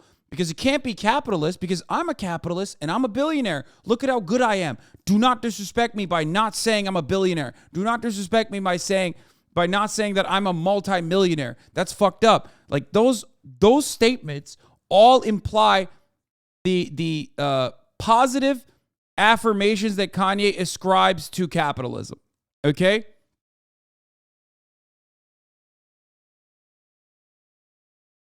But because he himself has actually reached that status, obviously capitalism can't be bad.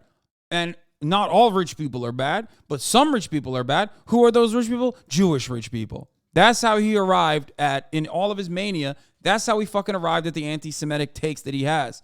Even though if he wasn't saying Jewish businessmen, but talking about capitalism and talking about how wealthy businessmen and the wealthy businesses that practice this level of exploitation are doing it and getting away with it because the people that they're getting away with, the people that they're exploiting this way are actually black people in many circumstances, especially in the record label business.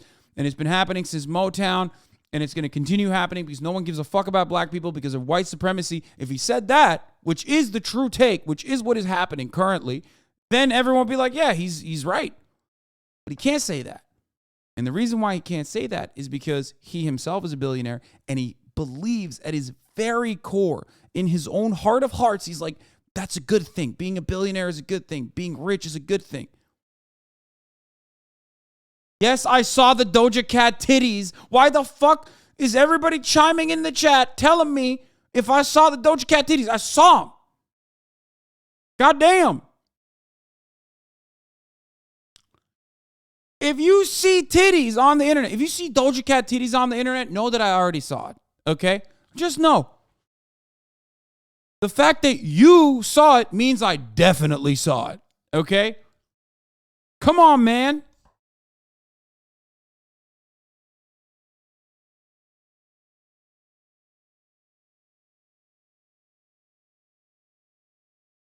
Oh, they got reported and deleted? That's crazy. Well, good thing I have him behind the paywall at the top of the hour ad break. Oopsie. If you're not subscribed and if you don't have an uninterrupted broadcasting experience, you might not be able to see it because I'm running the ad break right now. Will I show? Will I not show? Who knows? But the only way to find out is by subscribing for $5 a month, or if you don't have $5 because you dumped all your fucking assets, your funds into the latest himbo drop. Fear not, you can still subscribe for free with a Twitch Prime by connecting your Amazon Prime account to your Twitch account. Woo! Or you can get gifted a sub if there's a Oiler in the chat that will help you. Here's the 1 minute ad break now, though.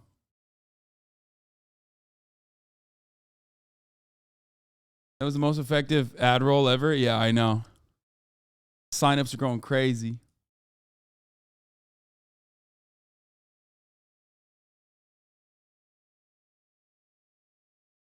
Kid Kicking Robot, thank you for the 5 get the subs. that doesn't change the fact that when you insult the Jewish people and say you're going DEFCON 3 on the Jewish people, that is as racist as anything you say you've been through and any pain that you've experienced. It's the same thing. Thank you, Garma Kosh, Racism for the is 5 racism. gifted. And you know that, I think, don't you? Yeah, obviously. That's why I said it.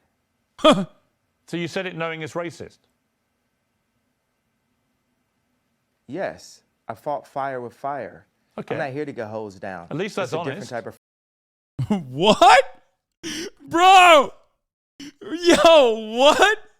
He said, yeah, I'm racist. Yo. Oh, 06 Rebreste. Thank you for the 5 gifted subs. Stop chatting. Yes, I'm racist. I hate that. I hate when you guys do fucking gigahas when a motherfucker says some dumb shit like, yeah, I'm racist.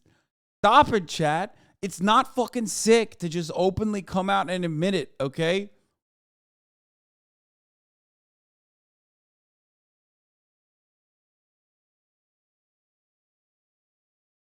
Ay, ay, ay. Y'all motherfuckers suck.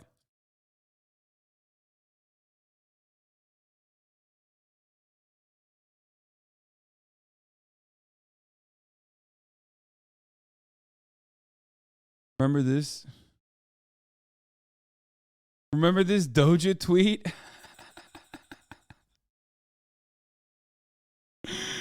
She in racial chat room showing feet. That's funny. That's a classic, dude. That's a banger.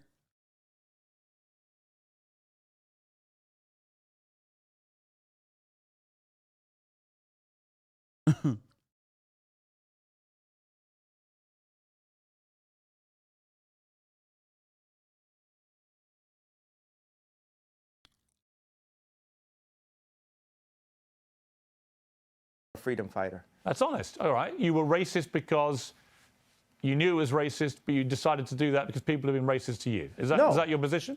No, I'm not. First of all, I can't. What is the beginning? Read the whole tweet. I'm sure you have it in front of it. Somebody in your office has it. Get him a coffee and a yay tweet. What do you want to know? The whole tweet? I want you to read it out loud, sir. I'm a bit sleepy tonight, but when I wake up, I'm going DEFCON 3 on Jewish people. The funny thing is I actually can't be anti-Semitic because black people are actually Jew. Also, you guys are toyed with me and tried to blackball anyone who opposes your agenda. That was the exact tweet. Thank you, Trevor Noah, for the 5 gifted subs. Also, fuck you, Trevor Noah. All right, let's continue. Unrelated. I like reading that whole thing. I can't be anti-Semite. I love Jewish people. I work with Jewish people. Yo, watch this. Watch this. Some of my best friends are Jewish. Right. So you know how that sounds. How many times have you heard that statement? Of course. Of course. Wait. Have we ever heard that term before? But the funny thing is, they are. I work with Dove Charney that got kicked out of his company, out of American Apparel. I work with this guy every day.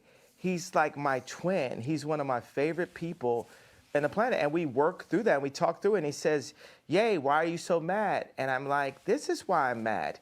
This contract.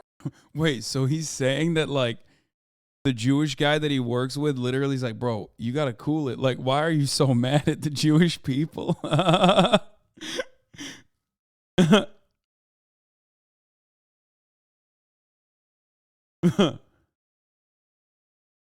Right here. What's going to happen before I'm done? We're going to open up all of the music industry contracts, all of the publishing deals, all of the. Oh, I fucking know Dove Charney personally. The guy's a pervert, ex-American Apparel owner that got ousted. Jesus Christ. Oh, hey, listen, Wait, that dude looks exactly like Hasan. Wait, stop! Don't say that! What the fuck?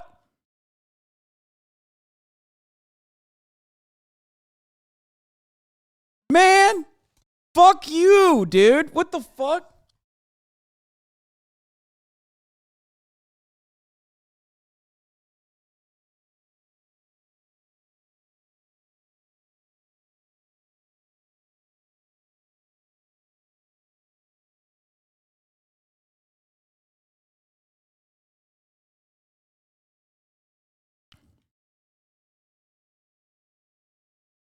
Athlete deals, all of the acting deals, all of the mortgages, all of the deals. But that's fine. But yeah, that's all fine. Business people who we went at. That's all fine. You can do all. But Of it course has you to can start do that. somewhere. Of course you can do all that. And when you do that, has to start somewhere. I hope you won't be judged.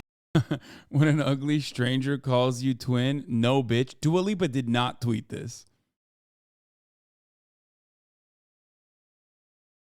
There's no shot. I mean, she did? Wait, that's a real tweet? It's so fire.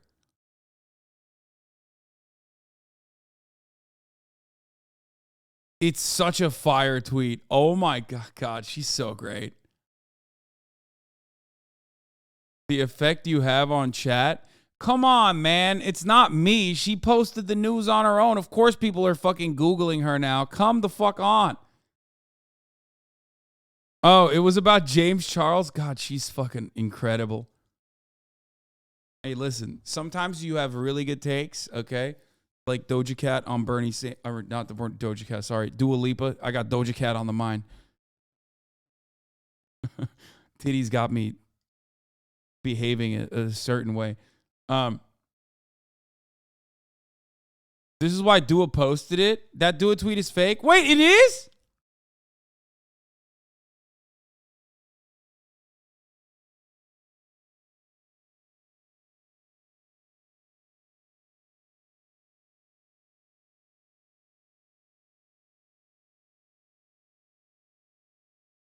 Okay, let's continue. Oh my God, Kanye's face. As a black business person doing it all the time, that people don't phrase it all the time by the color of your skin, but by... What? Nice bathroom. Outing not your average African of all people. What? Wait, hold on. I gotta. Is this doctored?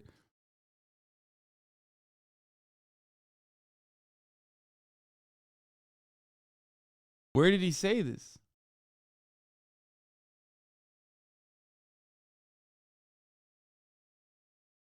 It's real. I'll admit it. Oh no. Oh no. Oh no. Nice bathroom. Came for the throat.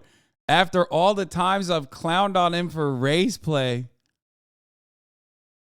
Oh no.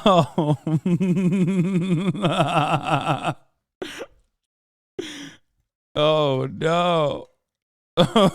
You next. You will never catch me. Keep fucking with me. You will never. I will never say anything like that. Okay? What are you, crazy? I'm white.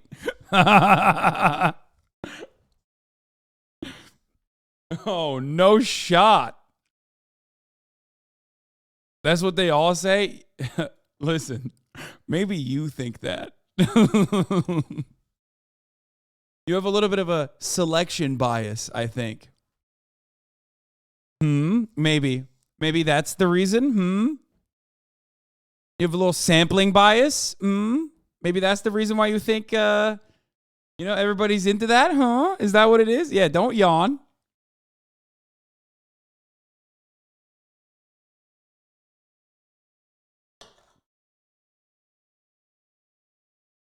Anyway, let's move away from this quickly. Let's get back to Kanye West. Your business acumen. Isn't that what you would like? Isn't that what equality actually means? Of course I'll be judged by that, because when people come into power, people get judged. You know what I'm saying? Like, there's nobody that gets judged more than a straight white male. The straight white male has the least amount of a platform to even speak. A straight white male can't say, my wife hurt me today. Speak on it, King. I mean, he's so right. Bro, we got to run that back. I'm sorry. You know what I'm saying? Like, there's nobody that gets judged more than a straight white male. Bro, he's so right. The straight white male has the least amount of a platform to even speak. A straight white male can't say, my wife hurt me today. And because people will say, well, you're hurting women. A straight white male can't say, hey, a black employee did. This is the most coherent he's been when delivering a take. And this is actually such a obvious, like, pandering take that this does actually make me reconsider Sean C's perspective that he's doing this so deliberately. Because, like that is quite literally just verbatim. He is pandering to you know who. didn't come in to work on time, because then people will say you're racist. A straight white male can't speak on a homosexual person because they'll say you're homophobic. And so I empathize with the position of the straight white male.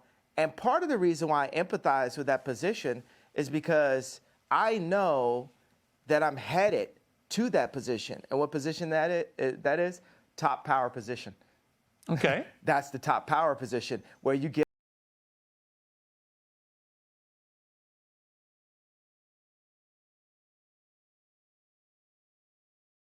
I mean,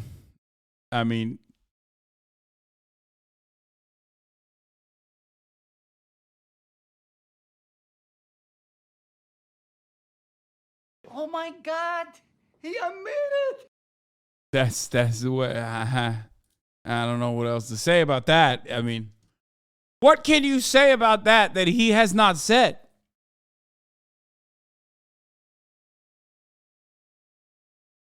The irony, of course, is that like he quite literally recognizes straight white men being at the top of the food chain, okay, as like the top power position, while simultaneously claiming that straight white men are under attack and they are the most marginalized because they can't actually, say anything. They can't actually fight back when they're being oppressed, blah, blah, blah, all this shit. Now, as always, this doesn't mean that like every single fucking straight white dude is caked up, super privileged, profoundly, doing well, all right? There are obviously still issues that everyone can experience, okay? But from the point of view of intersectionality, the compounding factors that add on with your proximity to being a man and your proximity to being straight and your proximity to being white do not exist there. The example I use all the time is obviously like a white homeless dude, a straight white homeless dude, in comparison to Oprah, who is a black woman, right? Obviously, Oprah is infinitely more fortunate and better off than the straight white man who happens to be homeless. So no one will disagree with that. Okay? It's just class will override these other compounding factors in many many instances.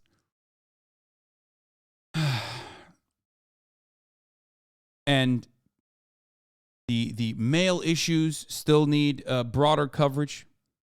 Okay? Issues that straight white men even engage in can get better coverage. There is a crisis for sure. But a lot of that still ultimately revolves around class. Okay? What is this? Oh my God. Stop. No, don't do that. Actually, don't do that. I'm not clicking on that. Get all Don't the do that. rocks thrown. And Okay. that's the thing. I have friends, right, that will like. No, it's not funny. It's not funny. Don't do that. Actually, that's the reason why I'm going to be a good leader someday, because I'm really empathetic. But I call black people out on their stuff. I call white people out on their stuff, because we're all people. We're actually only one species. And in order to, whether it's my friends text. I see no color, brother. I'm colorblind, brother. We're only one species. There's only one race, and it's the human race, brother.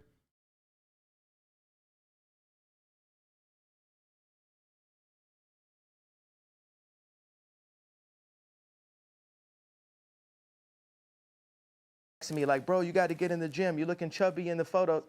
It's like we have to hold each other accountable to what's actually happening. And it's so much is based on you did that tweet wrong. So what I will say is, I feel that my words demand more sensitivity for the frequency that I'm operating at and and the amount of people that I'm communicating to. And I take that responsibility right now. But I will also say everything happens for a reason.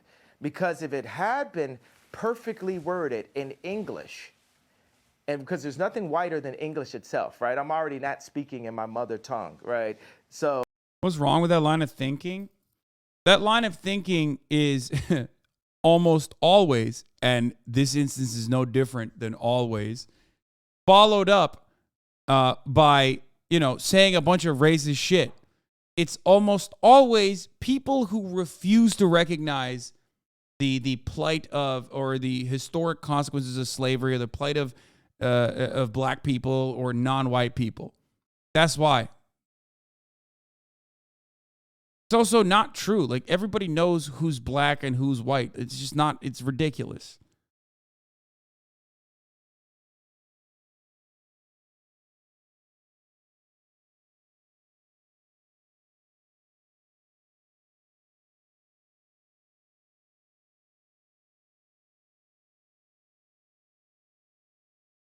nothing white had been perfectly worded in English, and because there's nothing whiter than English itself, right? I'm already not speaking in my mother tongue, right?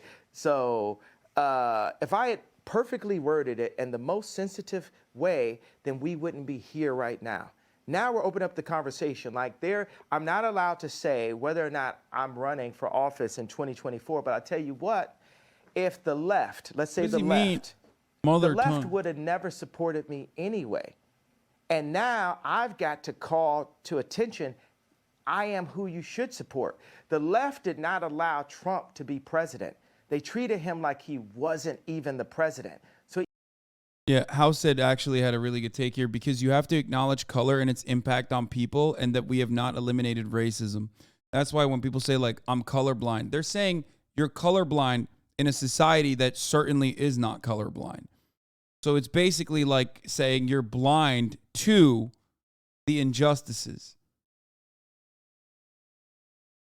So you're siding with the oppressive structures, you're siding with the oppressor in that circumstance, because silence in the face of injustice is siding with those who are carrying out the injustice.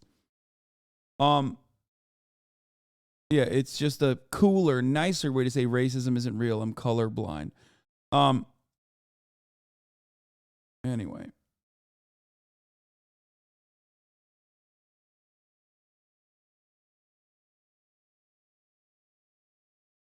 But if he's saying I'm not speaking in my mother tongue, and he's referring to him being forced to speak English because his ancestors were stripped of that, then that is correct. But at this point, it's like hard to figure out where he is on this. You know what I mean? Because he's saying a bunch of fucking anti-black shit, and then only talking about his blackness as a mechanism of defense.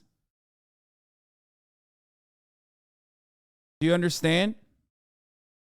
But even then he won, he was losing half of the American people every day, and it divided the country. What I'm saying, whoever goes into office, for British media, for American media, we must support our leaders and not just run this hyper negative. You know what I will? And black people hate when I apologize for this. When I see people like John Legend and Chrissy Teigen talk down on the president, I'm like, wow, that kind of sounds like me. That kind of sounds like the telethon. I opened up this level of disrespect towards our leaders. And people were happy. And the left saw that and say, well, let's just have every celebrity do what Ye did at the telethon. So I take responsibility for that moment. And you know what? I just want to give Wait, he thinks this is a bad thing or a good thing? Did he just apologize for saying George W. Bush hates black people?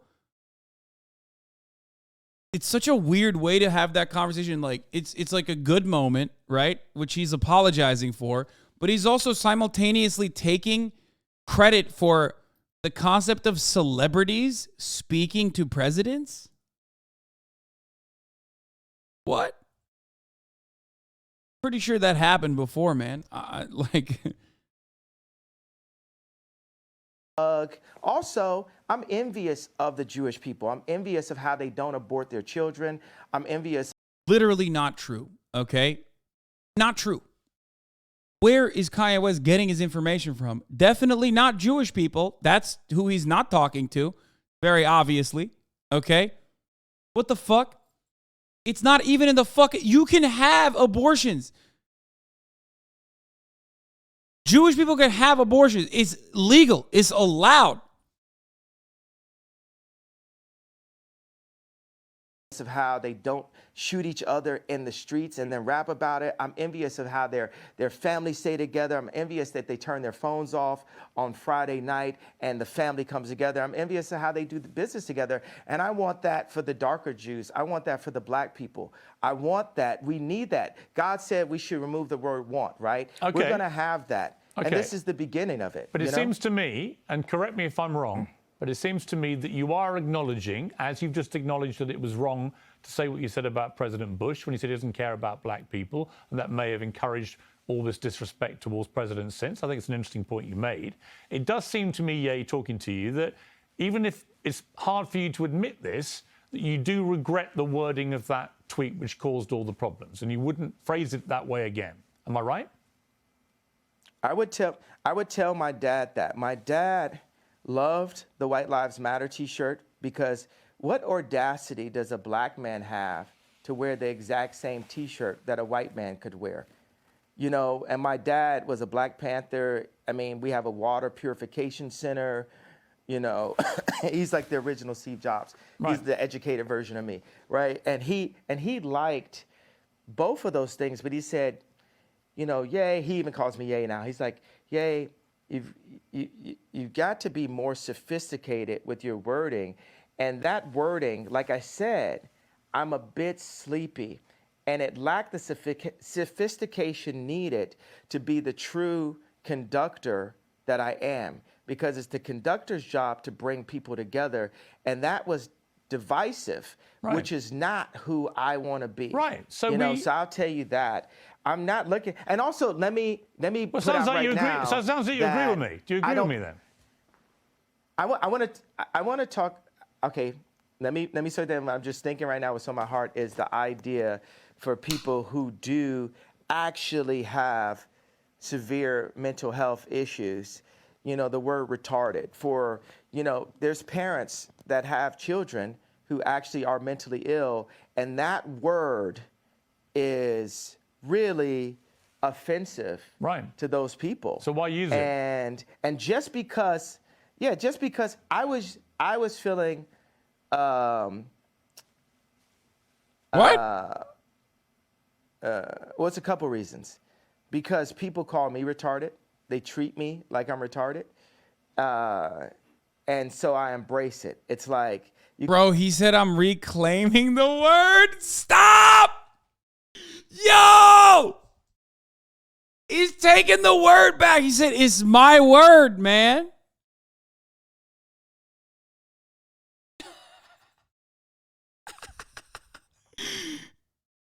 Oh, Jesus Christ, dude. Oh. Okay.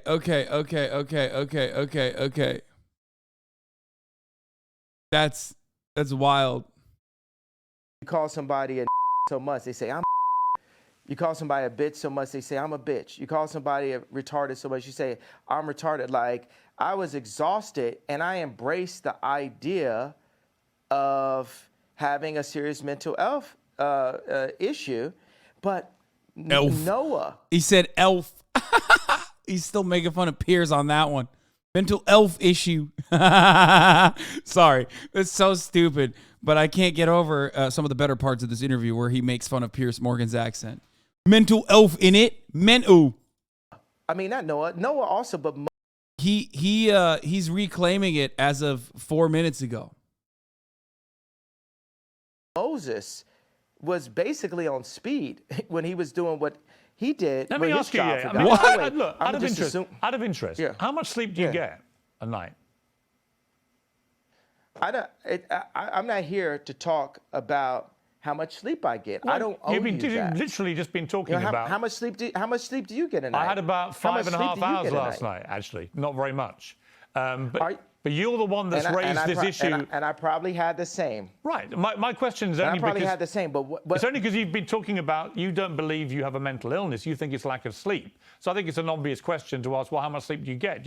Are you constantly sleep deprived? Is that one of the reasons perhaps sometimes, as you say, you feel sleepy and you shoot from the hip verbally and you say stuff that maybe when you're rested, you wouldn't say it the same way.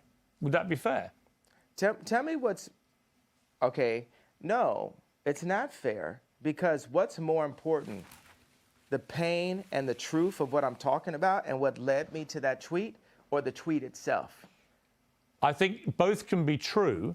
Because the problem you have is, I think you've because you have acknowledged. one tweet. I think you've acknowledged You that have the one wording of the to, like, tweet was 50 offensive. years. Yes, I understand, but you know the damage it caused, and I think I understand that was offensive. and I think that you have The accepted you damage probably it shouldn't have causes phrased it that way. You as a white person are so stuck on the idea that what I said was offensive, which is a very caring approach.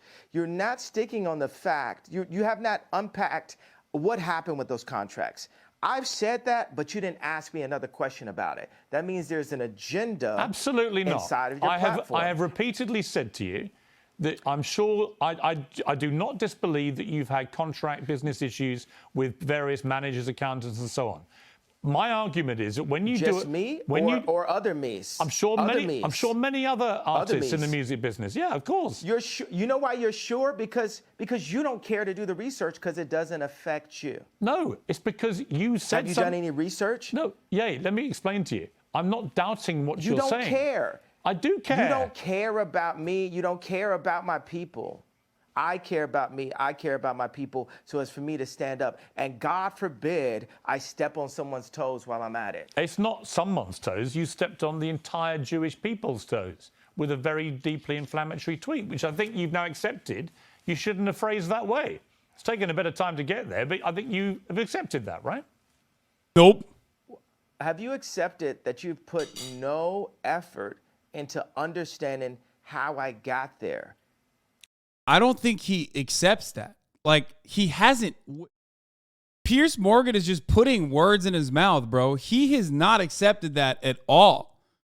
What?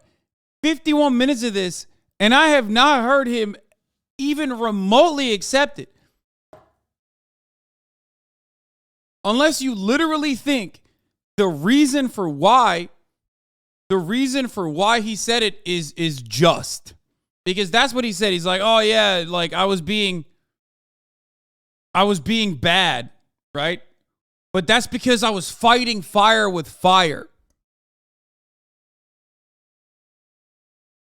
He did accept the wrongdoing of saying Bush doesn't care about black people. Yeah, the one thing that he actually apologized for was saying that, for saying correct things like George Bush doesn't care about black people. The only time he is like ever remotely come near an apology for like the DEFCON 3 shit, which by the way, an apology, what the fuck? What difference does that have at this point? He has to walk that back and also try to fucking correct the record. He hasn't done that at all. He literally just said, yeah, well, it was inflammatory. I was racist. Yes, I was racist on purpose. Why? Because I was fighting fire with fire. And the fire in that situation that he has been met with, okay, what he's claiming is fire, is Jewish people hurting him. That in and of itself is anti-Semitic.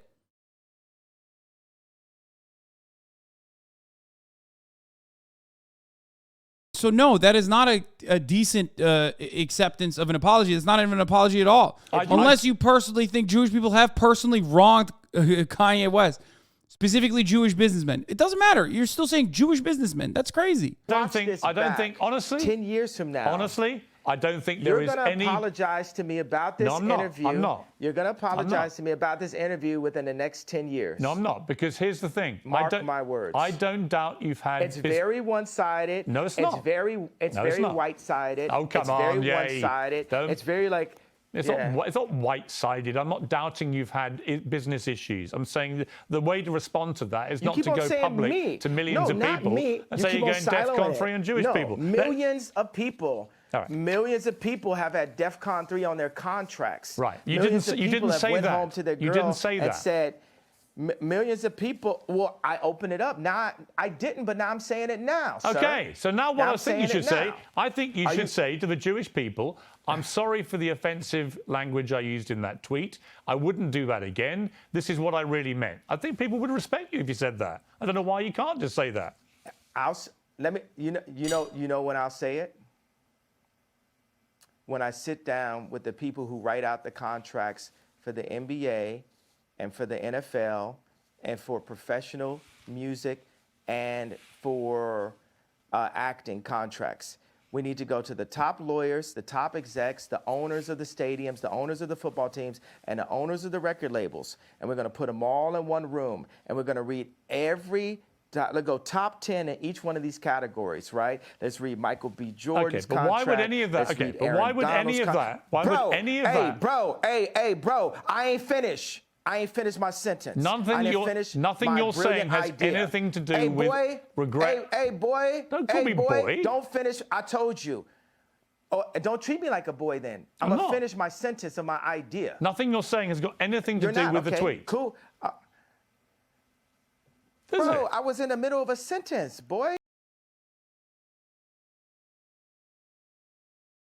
What is going on right now?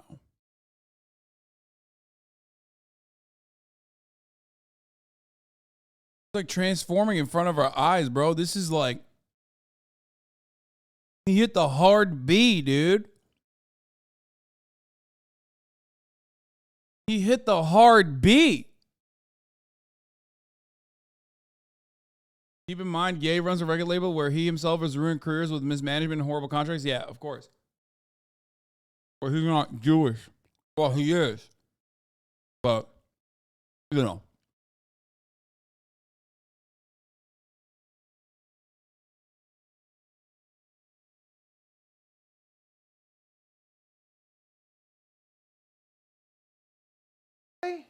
Okay, so are you going to allow me to finish my sentence? Yes. If you then answer my question. Okay, so I'm going to tell people when I would apologize for the tweet. This is what has to happen first. I need all of the top executives in Hollywood. I need the top executives at the NBA and at the NFL. We'll do those two sports specifically. And I want the top executives in music, dealing with publishing, dealing with like Spotify and Apple Music and Universal Music and all the top exec. Let's do like 5 top execs there. And I want to look at the. Wait, so what's going to happen when like not everyone in the room is Jewish? Like, is he going to be shocked to find out that reality or something? Like, how does that work? He's going to be like, all right, all the Christian ones leave the room. It's just me and the Jews now. Like, what?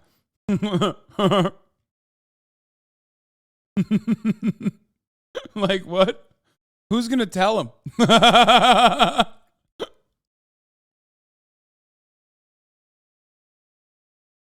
ain't Warrior merch, Lamau. Okay, dude. Wish that was real. Well, not anymore, actually, but. Top 10 earners in each one of those fields contracts openly. We want to compare and contrast the contracts. And then once we open that conversation, and we need to do it on a. By the way, even when he's talking about that, he's talking about like Michael B. Jordan. Like people who are still, of course, being exploited, but like infinitely less exploited than like the bottom 99% underneath the top 1%. Like he's still, even in that situation, he's like riding or dying for the top 1%. Platform live with lawyers asking questions, and we'll have the top lawyers like a Johnny Cochran, Robert Kardashian level legal team, you know, looking at all of these contracts together. After that moment happens, then I will say, I'm sorry. Okay, if that's your position. That's clear. Interview adjourned. Love you.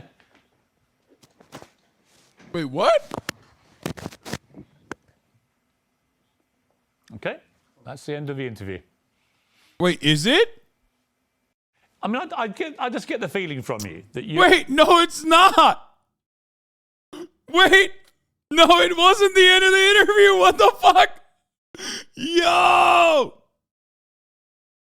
That's crazy. That's crazy. That's wild that happened.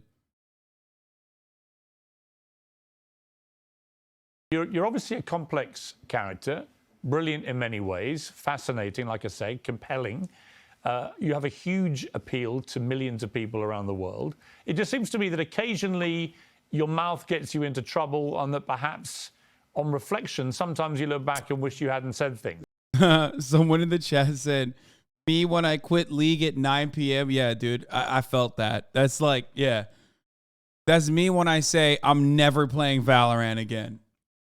I go on a fucking 3-game losing streak, and then I'm like, I'm done. I'm never playing this fucking shit game again. And then it's like 20 minutes later, I'm like, okay, maybe a little bit. Is that accurate? Nah, not really. Because the things I say are on behalf of God. Like, it's not always godly because I'm a man, but God is definitely using me. You're Catholic faith? I am. Or what's Yes. your background? I am What's your Catholic. religious? Catholic, yeah. Well, we're working for God here, and it's just like with black people now with entertainment, we're coming into wealth, but all the other, black people with anywhere near my amount of wealth would never cross the lines of, taboos inside of the media. No, not just black people, man. Just like most normal people wouldn't. Because they're not fucking insane. Like, what the fuck do you mean? Yeah, it's like most black people at my level would not be fucking openly anti-Semitic and like openly anti-black. It's like, yeah, man. Because they're not insane. That actually we used to in rap. All these words, we used to say these, so it's all these like words that are being removed from our vocabulary, words that evoke emotion. Don't you feel like the salt is being taken out of our food? Look at Dune. The people who control the salt controlled all the money. And people are trying to control the salt, and it's salt in our language. That's why I will not apologize for having a bit of salt in my words. I will say, hey, this can be improved on, but it's like, hey, look, I'm an update. You're looking at the God's iPhone 100. We are God's iPhone, right? If you think about it, we're his favorite creation. We were made in his image. Bro, he can't. And we need updates. And society, capitalism, media, and thought police have been stopping us from our updates. We have to have a thought, and then we have to actualize it. I like the word actualize better than execute, because execute's a negative word. We discussed this. We have to actualize. There's so many, think about, for a homosexual kid, age 12 at school, not wanting to say out loud how he felt, or feeling like if he said how he felt, he would get bullied. Or what if he said how he felt, and then somebody said, you said the way you felt and what your experience was in the wrong way. Now you need to apologize. We're fine that you felt that way, but you need to apologize for the way you said it.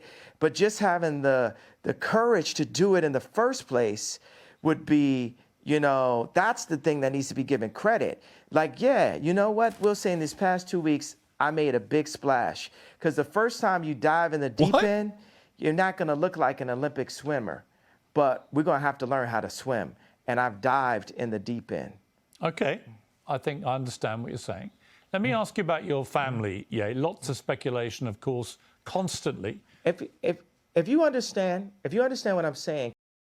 I understand what he's saying. He's asking to be complimented for the courage that he's demonstrated for being fucking like insanely anti-black and also anti-Semitic. Comparing it to like literally like a gay kid being bullied and stating that he does not like the bully.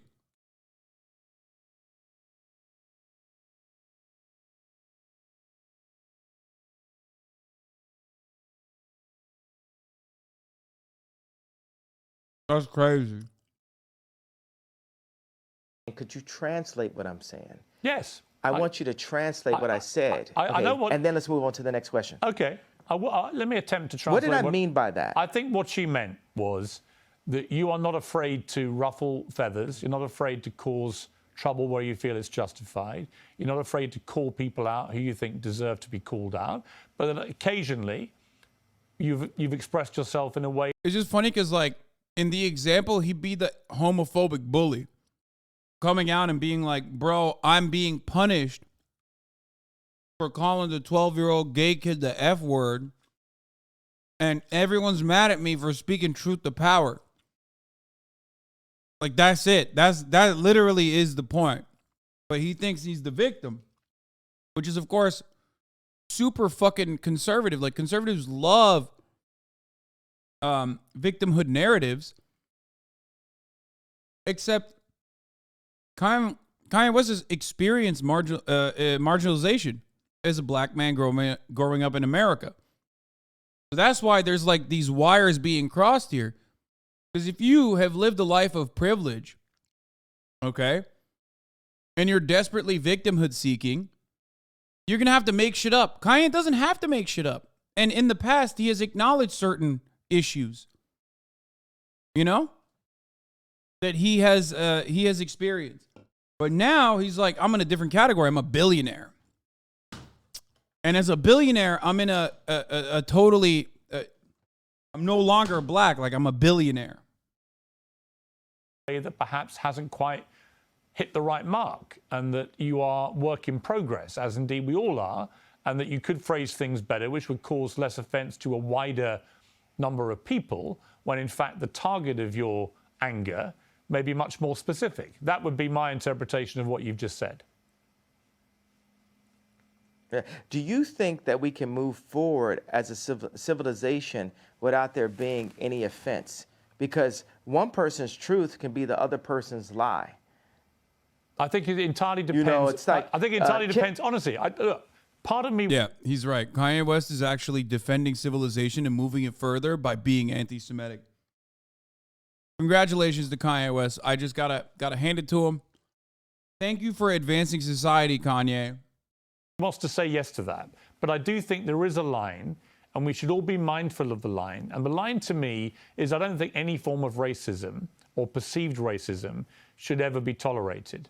I don't think that is free speech. It's just hate speech. And I think one of the problems with what you said about the Jewish people was the more generic way that you phrased that sentence.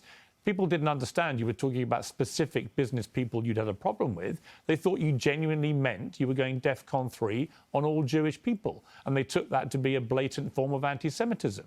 I think you've explained in this interview that was not your intention at all, which is good. But I think if you're asking me to interpret what... Did he though?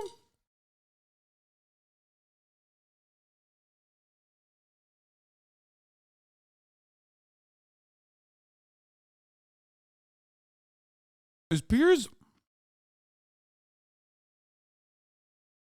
watching the same interview that he's conducting?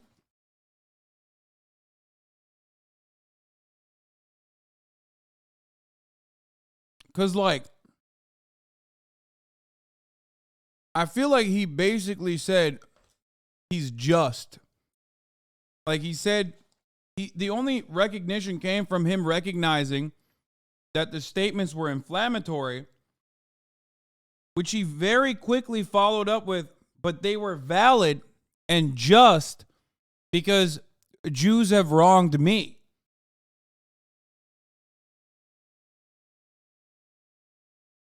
Pretty sure that's not a fucking explanation nor a apology.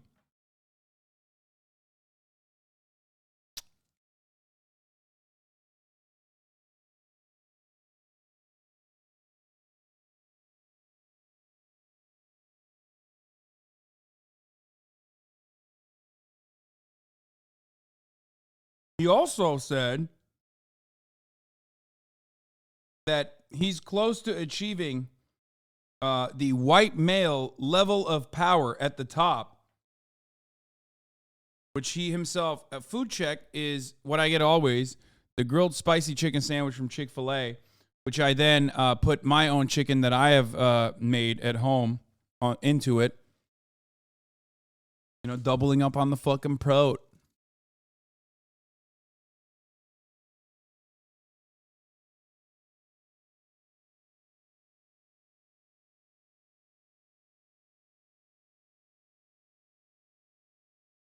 A lot of carbs, a little bit of carbs.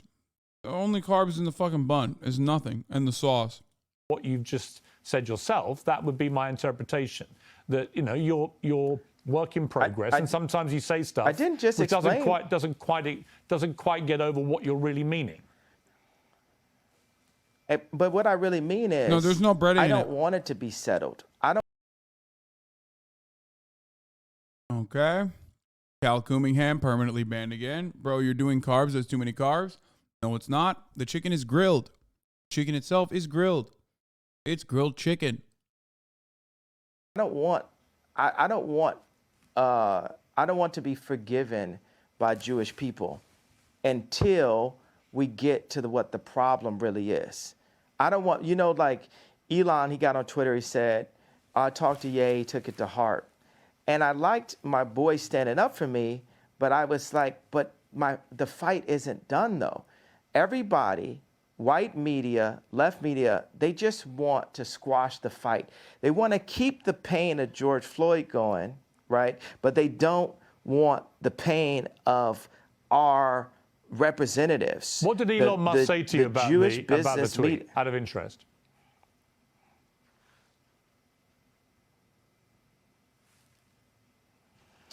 It's vague to me right now. I don't want to misquote him. What was the general? It's vague to me. What was the general point of what he was saying? Uh-oh. Leak it, motherfucker. Let's go. It's vague to me. It's truly vague to me. I'm an honest person. I tell you what it was.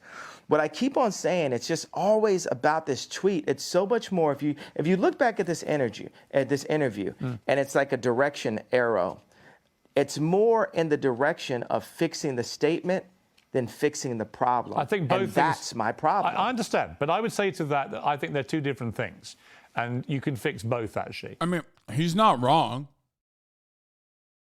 but not in the way that he thinks he's not wrong. Yes, a lot of this interview has been around him apologizing and addressing his comments. Except the problem isn't fixing Jewish businessmen. Because there is no issue there. The issue is capitalist businessmen. The issue is capitalism, not singling out one group of people within the executives that have wronged you. And I accept that part of what you were trying to do and the point you were trying to make, I completely understand it because you've explained it in more detail. On Elon Musk, there is a suggestion that when he gets control of Twitter, which seems likely now, that he will bring you back, he'll bring Donald Trump back. Do you think that would be right? It'll be lit. Do you think it's wrong that you and Trump have been banned from these platforms? Absolutely. I was talking to Trump a couple days ago, and he was like, I'm not going to do his... Sorry, I was too busy banning someone. Do you think it's wrong that you and Trump have been banned from these platforms? I agree. It is wrong. They should unban Absolutely. him. I was talking to Trump a couple days ago, and he was like, I'm not going to do his voice, right? But he was saying, you know, I had 277 million followers, and the next day I had nothing. And that related to, you know, Mark Zuckerberg, Meta. You know, Mark Zuckerberg thinks he is the government. These tech companies feel they're more powerful than the U.S. government to the point of actually kicking the actual president of the United States off of an American social media platform. This is the world we live in. And I would say, I agree yeah. with you, and I'll tell you why. I think it's completely inconsistent that companies like Facebook and Twitter allow people like the Ayatollah of Iran, for example, to remain on the platform, or Taliban. Oh, he don't give a fuck about that, dude. This is the classic, like, I just don't care about the hypocrisy. The Ayatollah of Iran needs to be banned. It's like, bro, I promise you, him being banned or staying on the fucking platform is not going to change anything, okay? Like, if anything, talk about the inconsistency that, like, they can be on Twitter, but, like, you know, they got fucking sanctions on the country.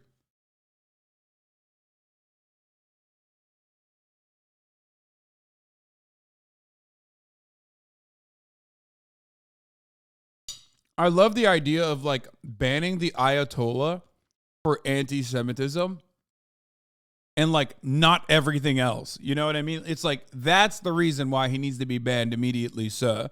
My good sir. It's like, bro, yeah, when we look at someone like Kanye and we look at anti-Semitism, we go, okay, that shit is crazy. Like, because Kanye West is not the fucking Ayatollah. Okay?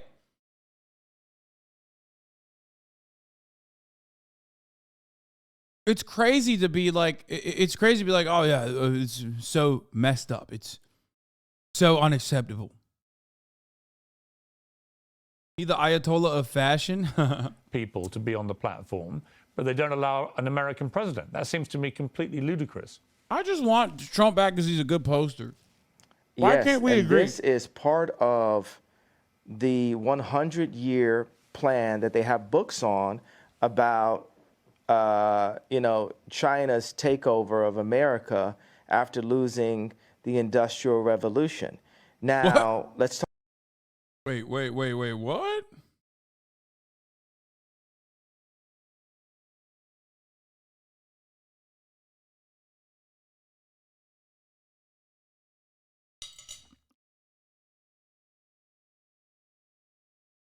I need to know what books he's reading. Talk about business people. We won't refer to their race. And by the way, I'll tell you, as a Jew person, a person that has a lot of Jewish friends, it's not a race, it's a people. Right. And every Jewish homeboy I know is gonna be like, yo, yeah, that's right. So, but it's hard. As a Jew person myself, it's hard to influence patriotism on capitalists, and it's a responsibility for us. This is straight fascist rhetoric, by the way. Like, his problem is not capitalism. It's like, we got to do more patriotic capitalism. Okay, bro.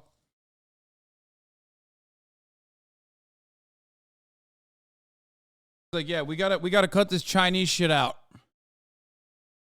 First of all, why the fuck does Kanye West not like China? Like, what? Like, that is actually complex to me. That is confusing. I guess he just heard it from Candace Owens or something. That's why. You know what I mean?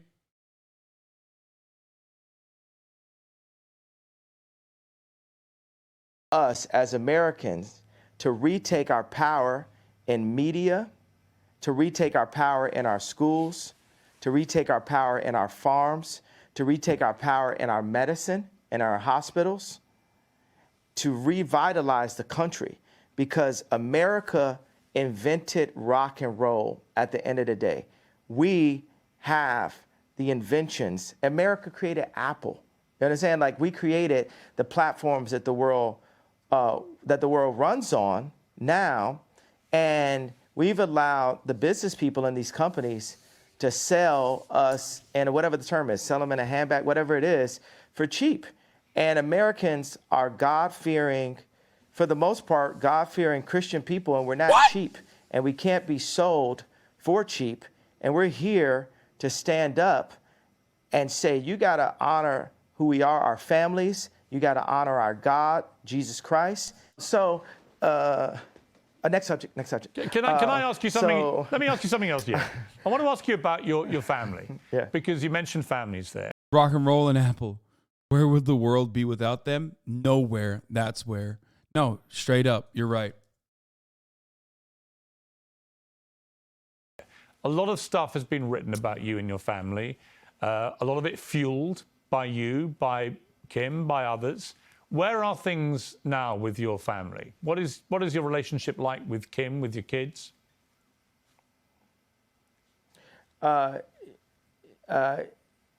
Kim has Zionist media handlers. Oh no. Why did you have to do that, bro? What the fuck do you mean Zionist media handlers? What the fuck, bro? He's just so clearly substituting. He's so clearly just like, okay, here's another word I know. Bro, you don't get it. He just means her media handlers support the state of Israel. It has nothing to do with Judaism, man. First of all, if I want someone to ask Kanye West what Zionism means, okay?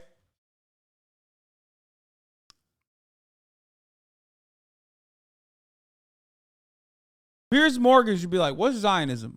Answer me what you think Zionism means without looking it up right now. Surrounding her, all in and out her Hulu TV show, all in and out her family, all in or out the house that I created for my family.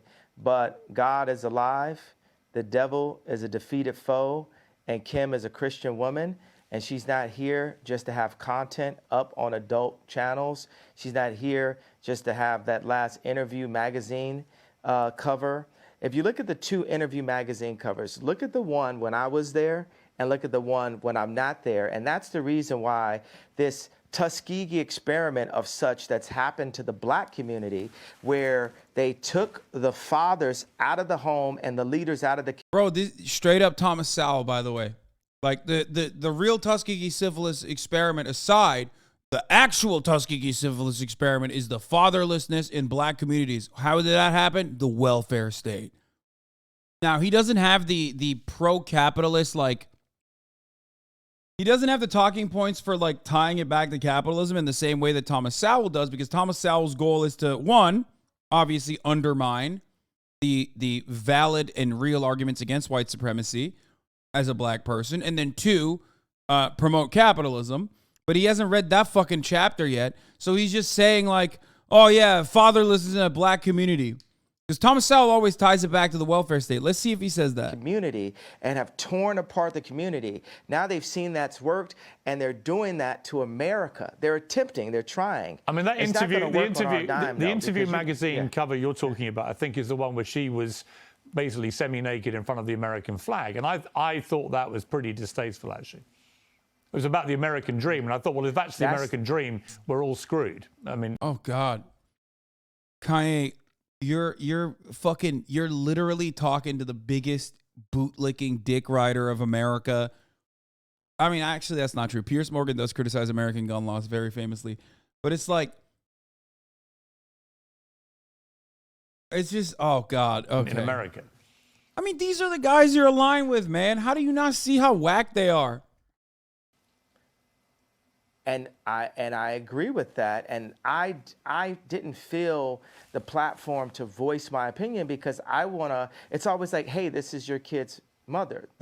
But it's time with the leaders. Like, I'm still the priest of that home, Chris. I'm still the priest of that home. They Copium.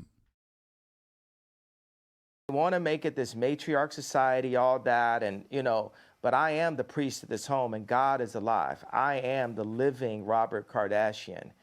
And I'm going to stand up for what God would want as a Christian. And then people say as a Christian, oh, you're not supposed to curse. You're not supposed to have righteous indignation. But I do. Christians had swords also. Christians got guns. I tell you that. So. But do you talk to Kim? I mean, there have been reports, that you. This is an incredibly normal man. Some might say the most normal man in America. I think. You and Kim don't really talk at the moment. She's distancing herself from you because of the stuff you've been saying must get in controversy. Is that true? I mean, John Legend is distancing himself from me and buying more Christmas sweaters in the middle of spring also. So I'm not saying that, they're making the right decisions. She's being influenced, but I guarantee you what's not finna happen, we not finna see her in one of them John Legend Christmas sweaters no time soon. But do you talk to her? So from what I understand, he despises John Legend. He has like ongoing beef, right, with John Legend. John Legend is also a huge lib for those of you who don't know, motherfucker's still beefing with John Legend. This is crazy. I mean, is it that crazy, bro? He's out of his mind. Like, I mean, he's pretty consistently crazy. Yeah? Are you still in touch Don't with each you other? wait? So don't you think it's like funny to like make a joke out of stuff sometimes? Don't you think like God has a sense of humor? Of God, course. well, watch this. God. When I got married, I bought this house. I like, you know what I'm saying? I did this tour and spent all the money I had on this house to like surprise Kim and give her this house that she wanted, that Lisa Marie Presley used to own. And then I got the house, and then I put all this money into renovation. And then there goes the neighborhood. Drake moves down the street 5 blocks. And that's when I knew God was funny. But watch, this is where God is even funnier. Here goes like Louis C.K. part 2 level, because Louis C.K. is the funniest man alive. Uncancel him now, right? So and he was funnier before he's canceled, because all he would do is type of jokes that you'd get canceled on, right? So I got an office and, you know, outside of Crenshaw, like in an opportunity zone. And this office, 57,000 square foot office, is the one that Tucker Carlson came to visit me at. And I look out the window, and whose office is being built? A brand new one. The Skims office.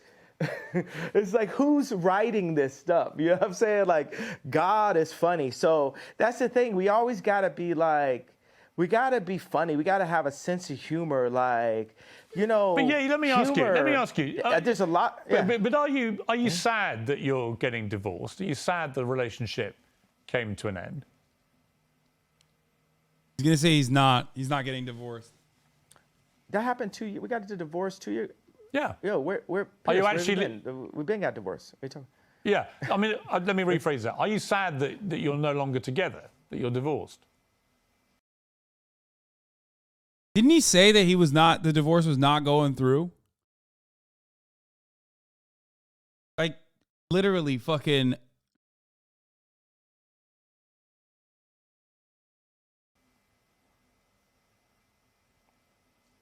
We'll always be together. God damn, he's about to cry. What the fuck? She dresses exactly like me. What do you mean? Like, my kids are me. You know, there's no person that she'll ever get with that will influence her more than God, and then her priest on earth, which is me. You know, whether it's the Skims clothing line, the designers, the architects, all those people. You got the Clintons, the left, utilizing what we built together to try to use her as an influence for. Bro, this is literally divorce court on steroids, man. He is the most divorced dad in America. It's crazy. Kanye, get off the mic, man. It's divorce court talking. This is not you. I mean, it is him, but the black culture and the word culture in general for the next elections.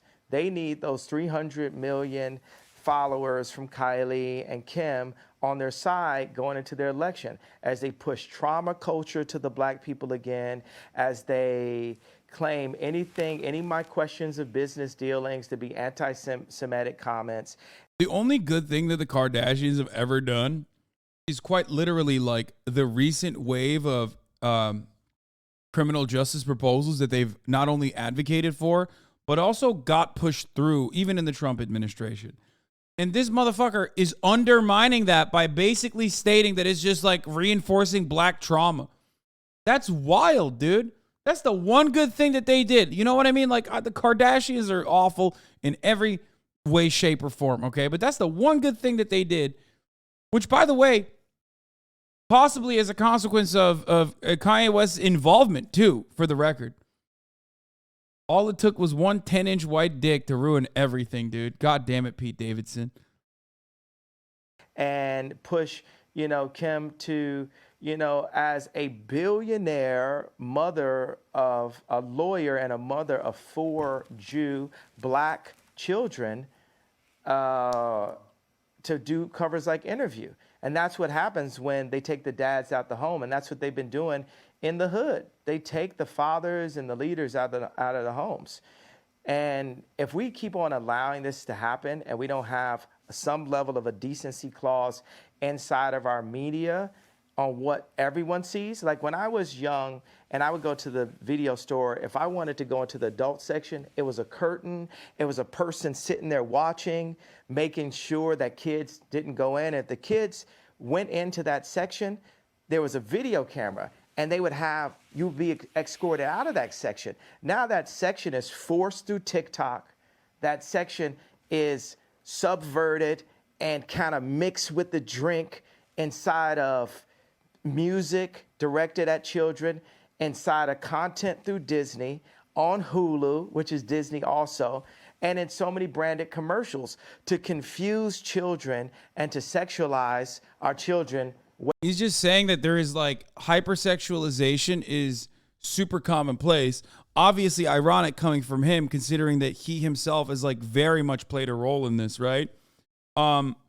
He's saying that every commodity is sexualized and like sold through the lens of sex, and it's just like boomer shit for the most part. I think like sexualization is like pretty commonplace, I would say. Towards, throughout history, even some form of degeneracy has always been like a fundamental part of new art and all this stuff. It's just that how sexualized it has changed, right? We've always pushed the boundaries, especially art, but what the boundaries were have changed throughout time. He dated Amber Rose. He certainly is, pretty sure he's a fan of that sort of thing. No, I don't think he's talking about grooming kids and confusing kids on their sexuality. I don't think he means that. For all of the bigotries that he has demonstrated time and time again, I don't think Kanye West is homophobic.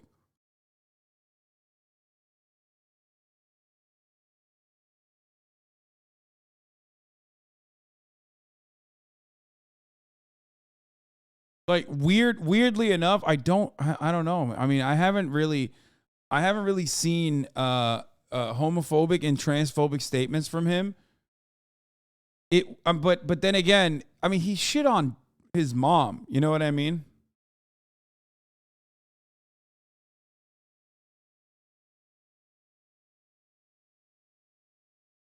He shit on his mom. So very clearly, like, he is so fucking so far up Candace Owens' ass that he might actually repeat it.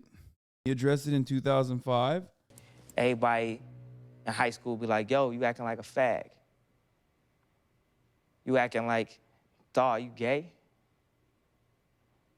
And I used to deal with that when I was in high school.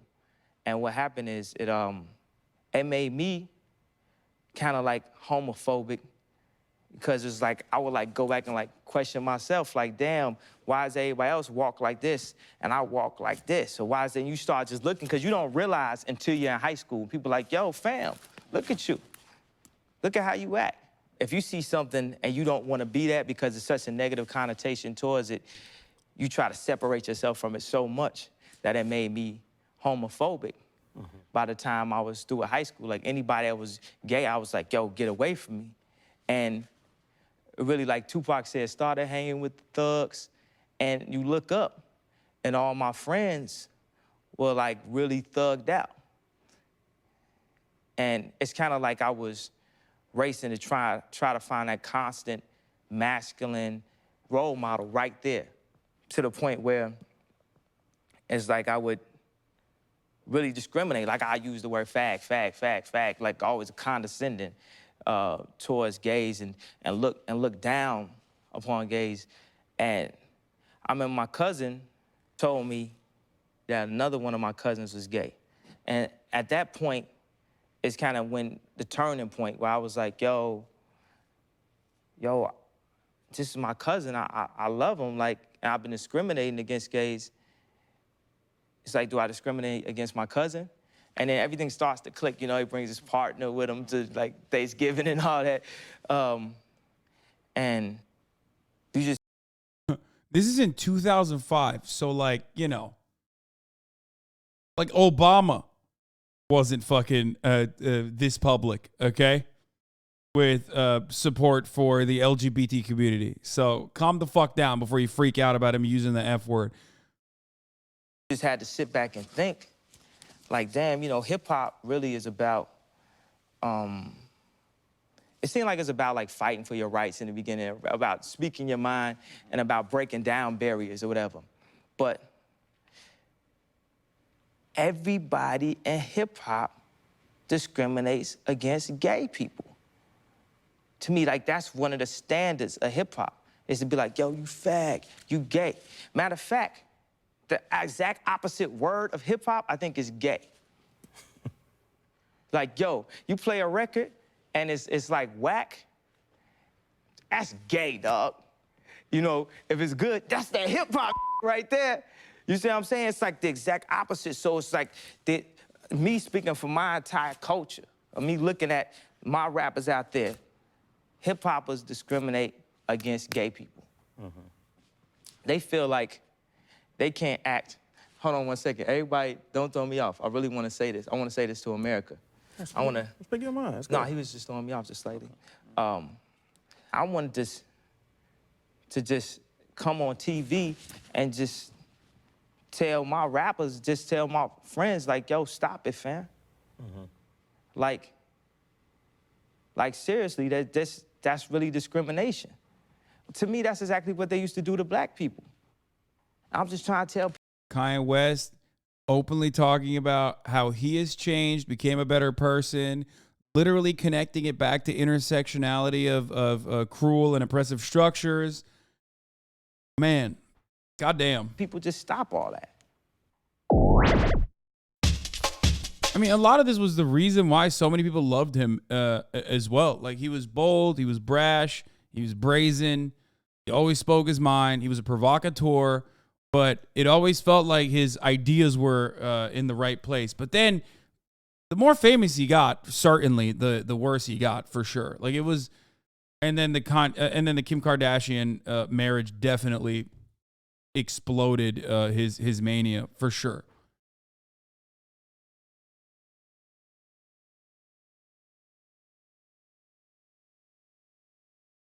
Way too early before they can even make their own decisions about their life. Look, you make some very interesting points again. Just to clarify one thing, though, you are actually divorced, are you? Because my understanding was that you weren't actually divorced yet. You know, I ask God the same question some mornings.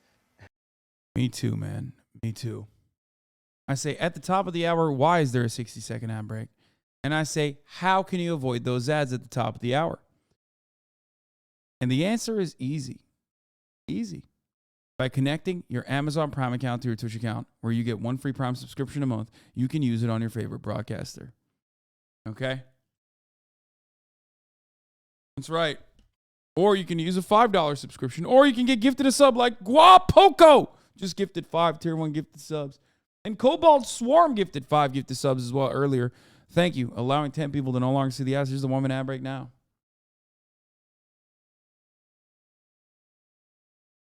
Am I divorced, God?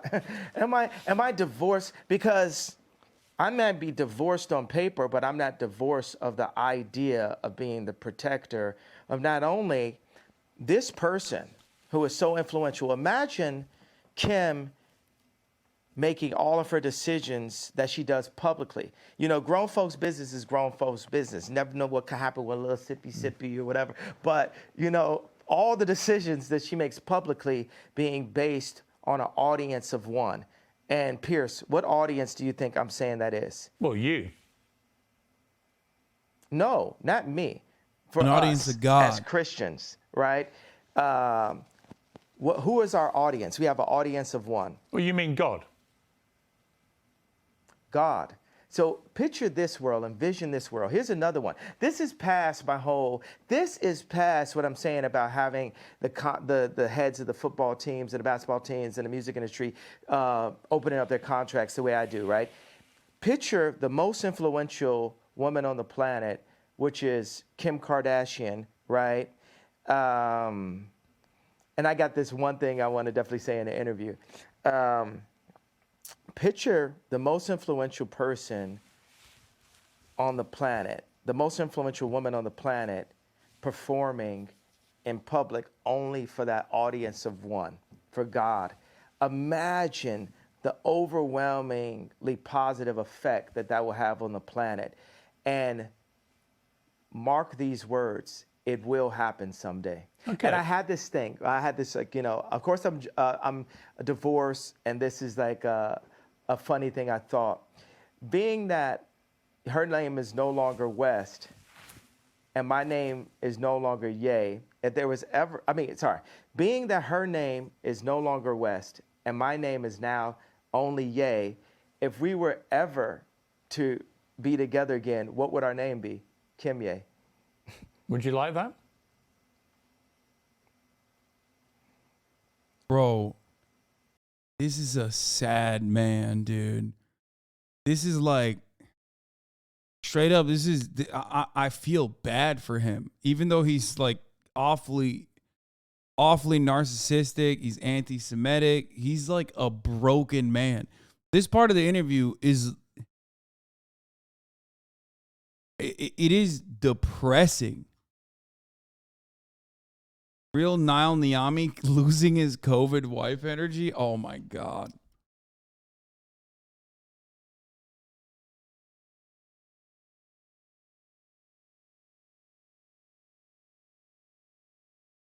What you said about British interviews coming through strong here. Yeah.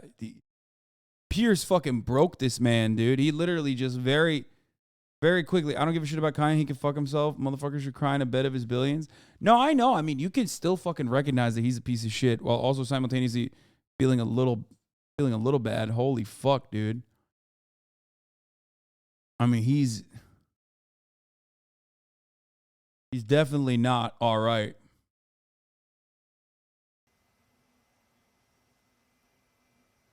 I unpaused it, by the way. Everything is up to God. And God has proven to me many times that it's not about what I want or what I would like. It's just up to him on what he sees fit. But David had to. But let me ask you. I mean, yeah, but do you still love to the Kim? sheep? Sorry, not with an S. Do you still love Kim? I absolutely love. I'll love her for life. And I will protect. Oddly enough, I'll actually protect her, because when I call out things that I feel are wrong. Yeah, he's definitely protecting Kim Kardashian the way that he's popping off, for sure. You know what I'm saying? When I make products, like, say the difference between me and Bernard Arnault. Like, say, watch, Elon Musk, every product, the reason why Elon Musk is like a Steve Jobs is, if he makes a flamethrower, he would use that flamethrower. If he makes a Cybertruck, he would use that Cybertruck. Me, if I make some 3D printed boots, I'm going to have the 3D printed boots on. Wow, and I love wear them those. every day. Can I get a pair of those? Absolutely, sir. They would Tucker really liked suit them me. also. These boots are a hit. Love those. Yes. They're fantastic. Yeah, no. Give your wackest shit to the wackest motherfuckers on the planet, bro. Keep it up.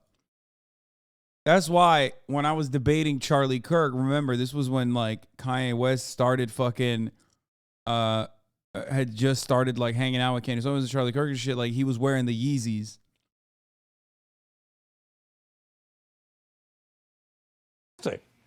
Yeah. Would you like to one you day? very much, sir. Do you think, given that you've got all these kids together, would you like one day to get back with Kim? Do you think? Do you feel like you've gone through a very tumultuous period, but that actually the love underneath it all between two people remains? And would you like to get back together?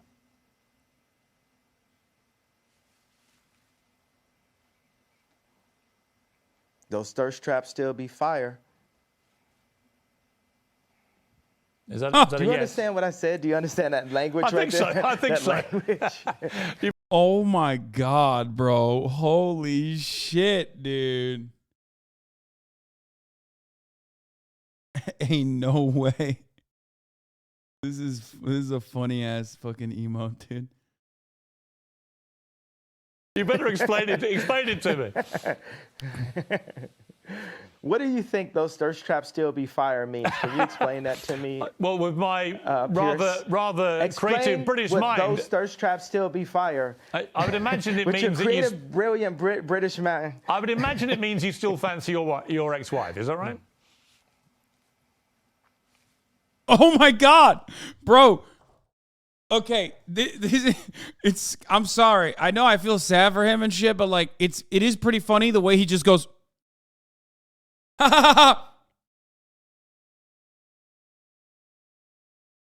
Like over and over again. He's like, yeah, those thirst traps do be fire. And then he's like, You know, I would prefer to not be put on this. I would prefer to not be put on the spot on these kind of questions. What I could say is, if Piers was a real journalist, he would deliver the final blow. He would be like, how big do you think Pete Davidson's cock is? Okay. He would literally, if he was a real journalist, he would just straight up finish him right here. He'd be like, fatality.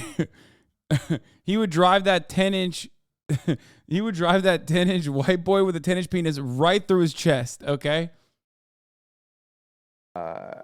God is alive, and he places people. He placed David in to tend to God had David tend to the sheep, knowing that one day he would prepare him to fight Goliath.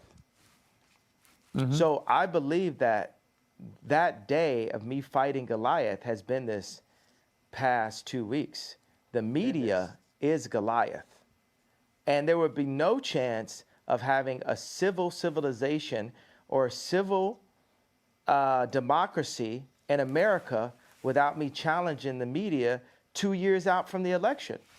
Because this thing that I'm challenging may be setting myself up to one day be able to be president, or it's maybe for the other president. But regardless, we have to have some decency in America as the thought leaders in the content that we put out. But you and okay? But on that point, Yeah. you keep talking about the media as if somehow it's the media that's created all this furore in the last 2 weeks. But you have said other things which, in my opinion, the media couldn't ignore. You know, you suggested in your interview with Tucker Carlson that Gap, for example, the clothing wear company, had prior knowledge of the Uvalde shooting, which is obviously completely insane. Why would you say that? Wait, and then why what? would you be surprised if the Wait, what the fuck? He said that? What? Dude, what? That's what? That is like, that makes no sense. Like, there's no what? How did I miss that one? Did he actually say that? What the fuck? The media obviously completely insane. Clothing wear company had an interview with Tucker Carlson that Gap, for example, the clothing wear company, had prior knowledge of the Uvalde shooting, which is obviously completely insane. Why would you say that? And then why would you be surprised if the media then react to it? They're bound to. What I'm saying is that was worded. That might have been worded in a way that the media could take in the wrong way. But I thought it was really interesting the amount of people at Gap. We had a release that was. Tucker Carlson says Kanye West is telling the truth after speculating that the Gap and the media knew about the Uvalde shooting before it happened. That's wild. I didn't even. Can't watch more than 5 minutes. Learn how to fucking type. Okay? Make me squirty, please. Learn how to type. Minutes. She said minutes. It's happening. And the amount of people at Gap that were rallying around this as a media moment, if they didn't know about that, where there's theories, you can't say that the theories about 9/11 are completely insane. Actually, that's just the person. Bro, he's just using, oh my God, he is so fucking deep, dude. He is deep, brother. It is irreparable.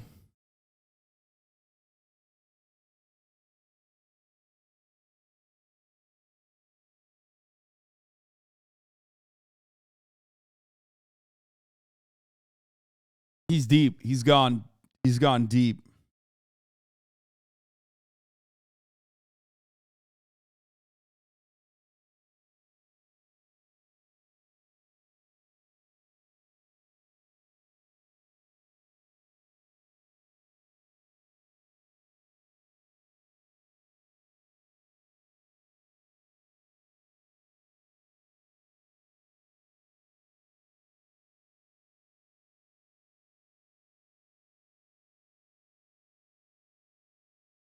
I can fix MMA graduation. No, sorry, I was writing at Germa, which, by the way, I will be. Minette means kittens in French. I was writing to Germa, who I will be playing Gotham Knights with. That's fucking right, dude. That's right. I'm leaking it. Me and Germa playing another video game together. Hashtag sponsored. Hashtag Gotham Knights. We're going to be doing that at 5, baby. Let's go. Also, what's up, XQC? Hope you're doing better. I hope your ear infection is getting better. Well, look, you're perfectly entitled to have theories. I think most of them are completely insane. But on this specific one, on Uvalde, you even suggested that Matthew McConaughey may have. It was all a bit weird that he was speaking so early about it, when in fact he came from Uvalde and spoke very passionately after this atrocity. So I think people read these comments and like, what are you talking about? Not ear are fucking my brain. So unlucky. What I'm saying is, I definitely feel there was a major media push around that to create trauma and fear culture, because the amount of people, and this is not to be in any way, I care about people who have passed away and have lost loved ones. 20 kids were shot dead in a classroom. Right. 20 children were shot dead at school. So let me explain. No one in the media is putting and any sort of trauma into that. That is the trauma. Okay, Piers, how often does that happen in my hometown? Well, the 20 kids are killed in school in one mass shooting. As far as I'm aware, it's never happened in your hometown, has it? Yeah, it does. Come on. Oh, my God. Dude, stop. He's going to liken it to abortion again. I'm going to fucking lose my mind. Stop. Don't do it. Don't do it, Ye. Don't do it, Ye. Not in one mass shooting. Are killed in Chicago. I didn't finish. Okay. Let's not do this again. Okay. We reviewed how that goes. You could talk. At least 14 kids are killed in Chicago every week, and there's no. Okay, he's talking about. Okay, no, that's fair. No, he's not wrong about that. I mean, he's using it as a counter, but if he's going to talk about the media not really paying attention to black children dying in gang violence, street violence, then he's not wrong. That is a correct take, but of course that take is not, he's not dropping that out of nowhere. He's using that as a counter to be like, well, this is why I think it's okay to be conspiratorial about the Uvalde shooting, because the media doesn't care about black children dying in the streets, which is why he's using it as whataboutism. Media push around it. He's again, yes, you're correct. He's using, once again, black trauma as a shield against the awful shit he said. Exactly. That's my issue. When I was at Gap, there was no media push around the killings in Chicago. But I would agree. I agree with you. I completely agree. My youngest son has recently been at University of Chicago for a year, and there were 2 students shot in that time. I completely agree that there is never enough attention given to all the slaughter from gun violence in Chicago. Completely agree with you. What I can't agree with is any suggestion by you that anyone at Gap or Matthew McConaughey or anybody else had any prior knowledge of what happened at Uvalde. Of course they didn't.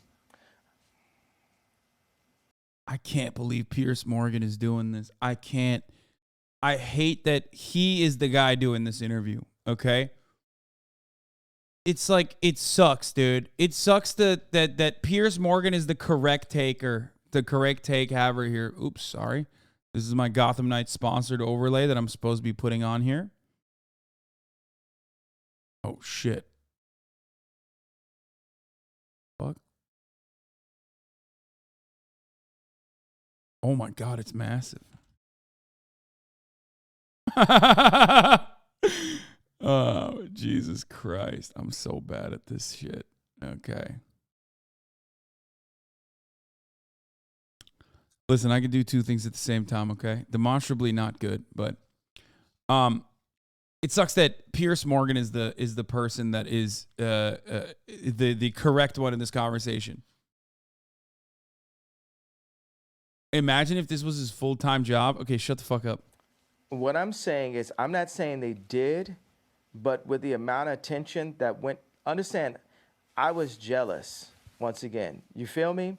I'm jealous that so much attention went in this direction, but doesn't go into the direction of Chicago when Then the say same that. thing Say and the that, same yeah. amount of people. That's what you should say. I'm not Again, finished. Yeah, but And it comes down to the way I'm you saying phrase it, these bro. things. Bro, hey, I just said it. Yes. Like I just said, you're not always going to say. Bro, he's like a kid. Like, so much of his anger, animosity, resentment is so hyper specific, hyper personal, and he lashes out like a fucking child. Like, oh, I was just jealous. That's why I fucking said insane shit about kids elsewhere dying. Say the things the right way, but at least I have the bravery to open the conversation.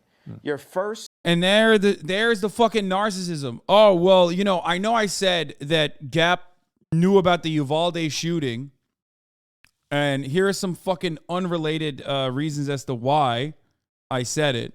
I was really jealous, but even if you take him on even if you take his statements at face value, he still's like, yeah, well, I might have just like lashed out like a kid and fucking lied about something so serious and so severe. Which, by the way, kids in Uvalde, not exactly white either. That's a Latino neighborhood, and those kids were Hispanic. They were Latino.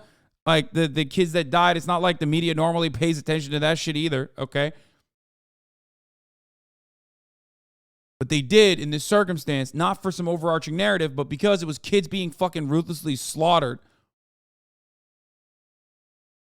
I don't think Kanye West understands the ideological underpinning as to why people use that kind of deflection, the black on black crime in Chicago. What about Chicago?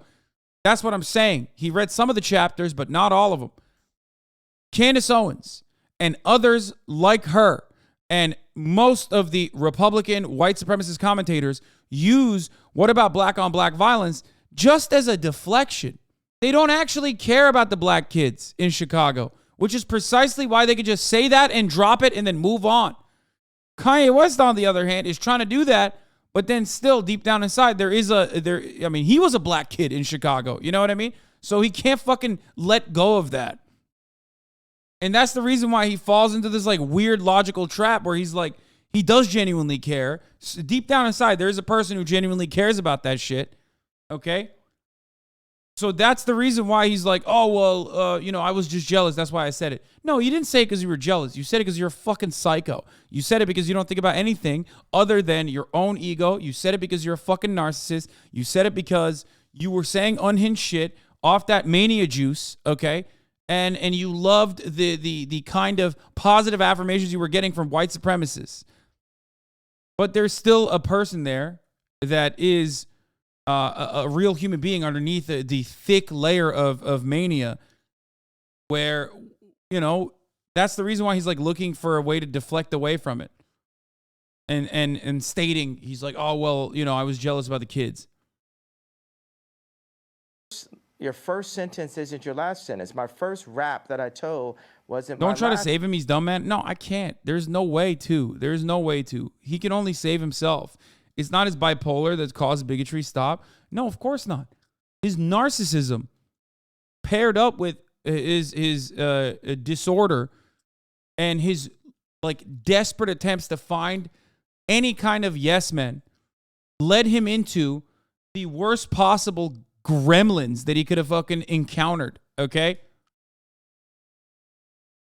But there's still moral culpability. There is still absolutely his own personal motivation.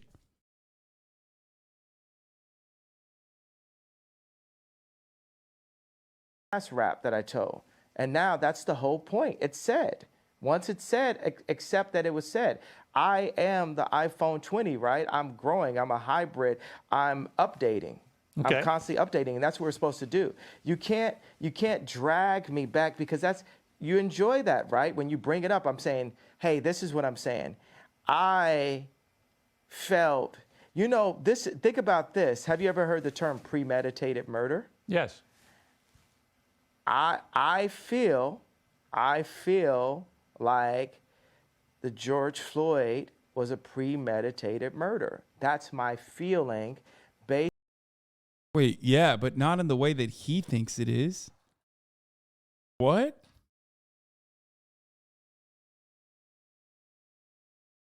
It was, but not in the way that he's stating it.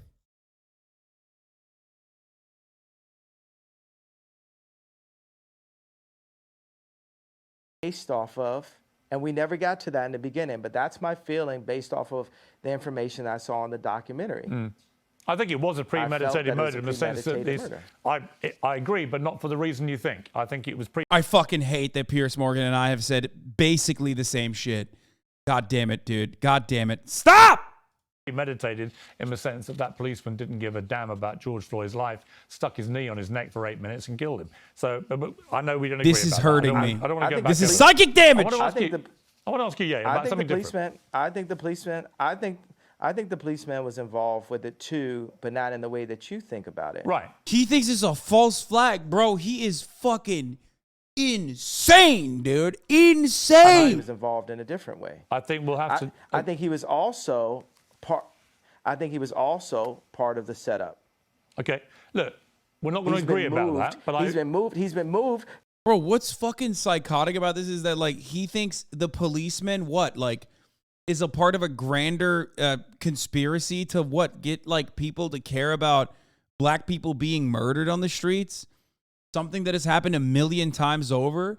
Something that Kanye West recognizes that has happened 1,000,000 times over. What the fuck is he saying? Like, it makes no fucking sense. Like, that's crazy. Which, by the way, ultimately, it didn't even work. It didn't even fucking work, dude. That's the work. If it was a conspiracy, then what happened? There was nothing that came out of that other than, like, universal condemnation, sure, for the one singular instance, but nothing else happened. There was no legislative action that took place. The police were not defunded anywhere. It's crazy. He's been moved, and I need you to watch the documentary, Okay. and we could talk offline and then talk online again. Okay. Because what's not fair is for a white martyr like JFK to be analyzed 100 different ways, but then for a black martyr like George Floyd, for us to only accept the one way. That's like us only accepting the one way for the black vote. Like I said to we you, have the opportunity to look at it different ways. Like I said to you, you are completely entitled to challenge anything, frankly, and I'm equally entitled to. Yeah, except because he's fucking super famous and he's Ye and he made graduation, he gets to have a podium like this because most people that have that take would normally just be like the people at the fucking subway station. And you just like walk past them with your head down and you're like, okay, I'm not going to interact. I'm not going to engage here. Okay. But when it's Kanye West who's saying it, you're like, okay, come on the Piers Morgan broadcast. It's time. It's time for you to say all of these things from larger podiums. Come back to you and say what I think. That's what a democracy is about. Let me ask you before it's I want to ask you one thing about your. But look, no, I got. Okay. I don't want to keep going back to that same the issue. Disparagement right there. Yeah. But look at the disparagement, because I still had an idea. I don't like the word point. I had an idea that you didn't embrace right there. The martyr JFK, we analyzed his death 100 different ways, right? But with George Floyd, he died that way, and then it's white people telling super brilliant, successful black people, you have the right. It's literally like on some Black Lives Matter, like your life matters, like, oh, your idea matters, but then shut up and we're not gonna go back to it. No, we're gonna unfold it. I need you to watch that documentary and I want us to talk line by line. I wanna because look, I think that we're a good conversation. And now within the next 2 years, we need to talk. By the way, when he says super brilliant black people, he's not talking about anyone but himself and maybe Candace Owens, which is like, oh my God. A lot of times, I right? would We love need to to do have that. this kind of thing. Honestly, but, I honestly, but we should unpack. Listen. Yeah. Let me say to you, I've wanted to interview you for years. Yeah. I genuinely mean it when I say I think you're one of the most brilliant, talented people that I've seen in the public sphere. And you have a lot of fascinating ideas, and you're incredibly creative, and you're completely entitled to your views. But I'm entitled to mine, and I think we've had some really interesting exchanges, actually. I want to just talk to you quickly before we finish about your kids and about you as a father. What kind of kids do you want them to be? What kind of values do you want to instill in your children?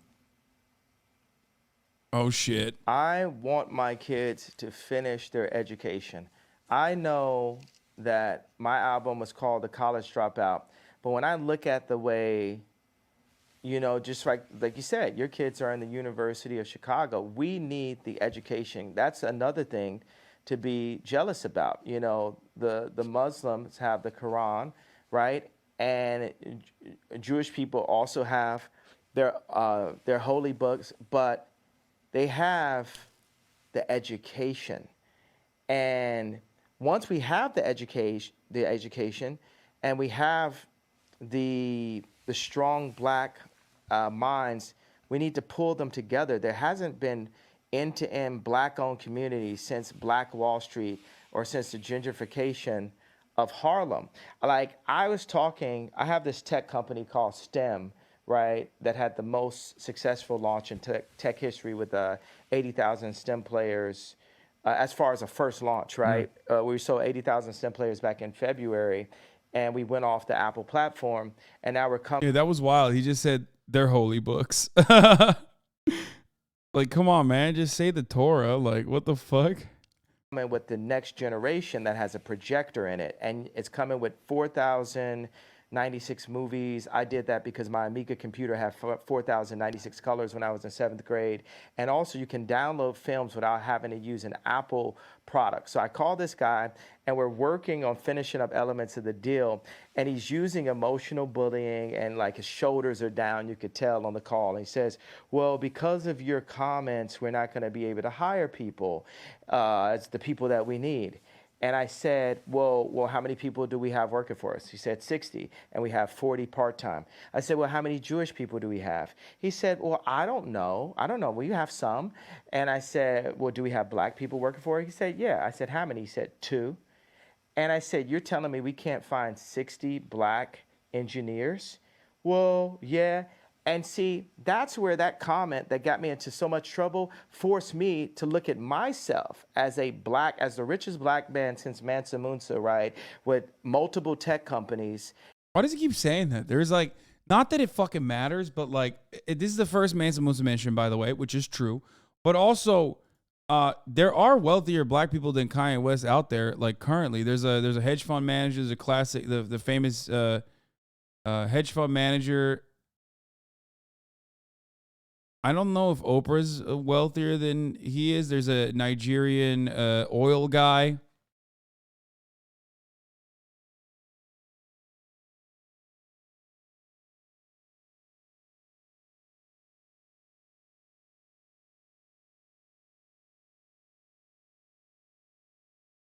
Jay-Z, Rihanna, Oprah. Depending on whichever numbers you're looking at, I think it's different, but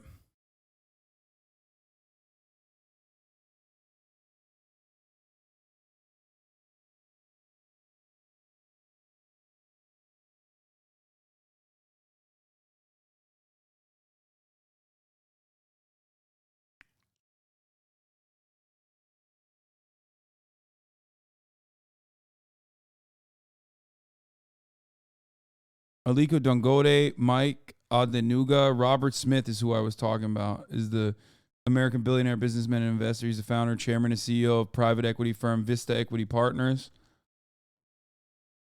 David Stewart, Abdul Samad Rabui, Oprah Winfrey. Kanye West is at 1.8 billion.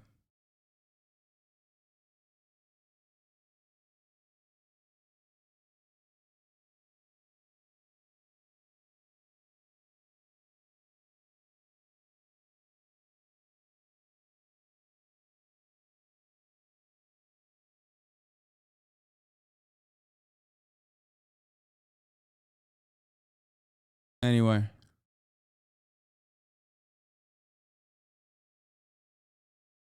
By the way, Anna Wintour and Vogue have dropped Kanye West amid anti-Semitic comments.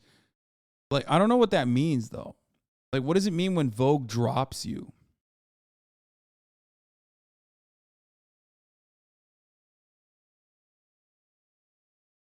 Like, no collabs? Is that what it is?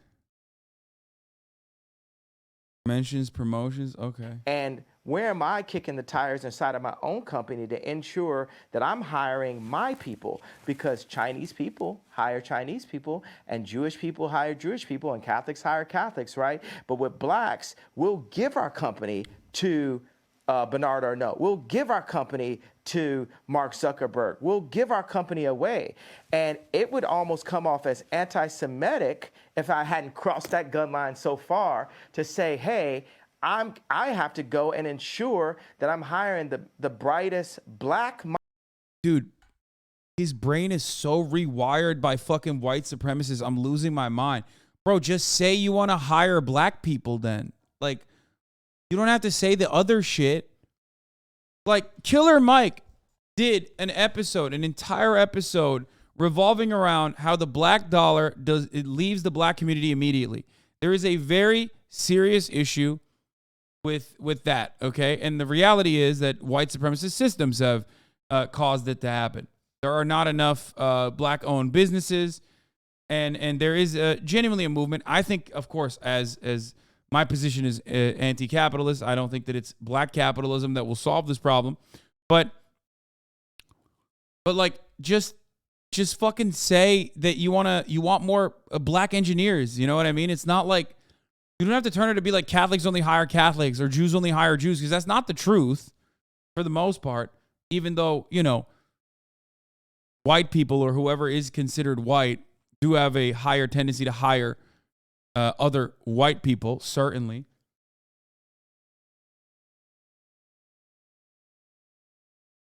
I don't get your mindset, Dan. You don't think blacks should own more businesses? You said blacks. No, man. No, I don't think that solves the systemic problems across the board, okay? Which is true.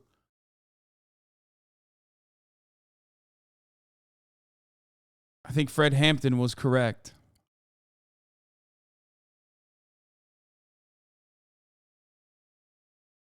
Kanye West is what you get on black capitalism, okay? That's it. Hear me out, Hasan. What is this? This is an example of the type of woman gay guys thinks is really hot. Meghan Trainor's really claimed that main pop girl title again. Oh, I used to pray for times like this. What? This is such a weird, random tangent that we just went on, man. I have no idea who the fuck. I don't know who the fuck Meghan Trainor is. I don't know what's going on. I don't even understand. Let's get back to the main point here. To my black-owned tech company. You know, Kamala is our never again. We're never gonna just hand something over just because we like the way this person looks and we have the emotional connection because she was a Delta and my mom was a Delta. She got 96% of the black female vote. You would have thought Drake was running, and we haven't seen her really honestly since. And I want to say something about the left. The left. God damn it, I hate when he's right though. Like, that's the worst part, is when he just says some shit and he's like, he's right, where he just like blurted that shit out. Also, this was a question about his kids. I don't know how the fuck we got here, but Love comparing Kamala to the Holocaust. Yeah, I don't understand what that even means. Like when he says Kamala was our never again, I just glanced past that point because I don't even understand what the fuck that even means. Like what is he trying to say there? I'm just simply talking about him saying like, you know, Kamala Harris Kamala Harris pandered, or at least the Democrats pandered to the black community with Kamala Harris, and then she didn't even follow through on anything. She delivered nothing for black women, which, by the way, again, some of the numbers there are stupid because, yes, black women notoriously, overwhelmingly vote for the Democratic Party, almost always over 90%. So Kamala Harris doesn't really move the goalpost all that much. I guess he's just saying, like, never again will black people be duped into voting for the Democratic Party. But, like, black people don't vote for the Democratic Party.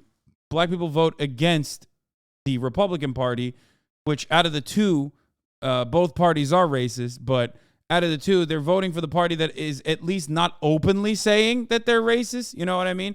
And even sometimes says that they're not racist. So that's it. That's still using the same Holocaust phrasing. He knows what he's saying. Yeah, I don't understand how the fuck that would ever tie to the Holocaust. So it's like insane. You guys got to sit with me.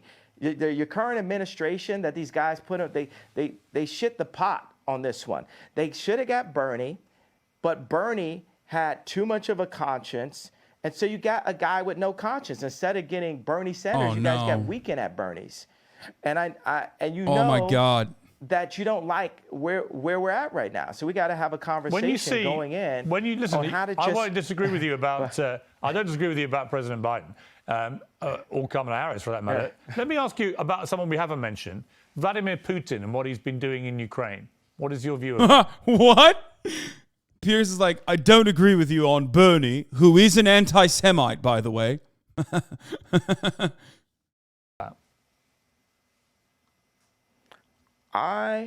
Bro, you don't have to answer everything. Do not believe in war. Yay! You don't have to answer every question. You could just say, I don't know anything about it and move on. What the fuck's wrong with you? Don't do it. And I believe that there is ways that America could have avoided this war. But Biden has... Bro, even if he says the right things, which he's not going to, because fucking he's crazy. Even if he says the right things, I don't want him to be the person delivering it, okay? You want to know why? Because at this stage, he's very clearly manic, okay? So, like, no matter what he says, it's like, I don't want to turn into the Ben Shapiro of the situation and be like, oh, man, he's spitting, though. You know what I mean? Like the Bernie take, I'm like, oh, God, it's not good. You don't want to hear Kanye West coming fresh off the heels of like, I'm going DEFCON 3 on Jews to turn around and be like, Bernie was the real choice. Okay? You don't want that. You don't want that association. Money. Biden has reasons for us to be at war right now for selfish reasons. And what I would like to do, without giving you too much information, I would like to speak with my political advisors to give you the exact information. I'm not going to, hey, watch this one, Piers. I'm not going to shoot from the hip on this one, especially talking about goddamn and things as sensitive as Ukraine and the Russian war.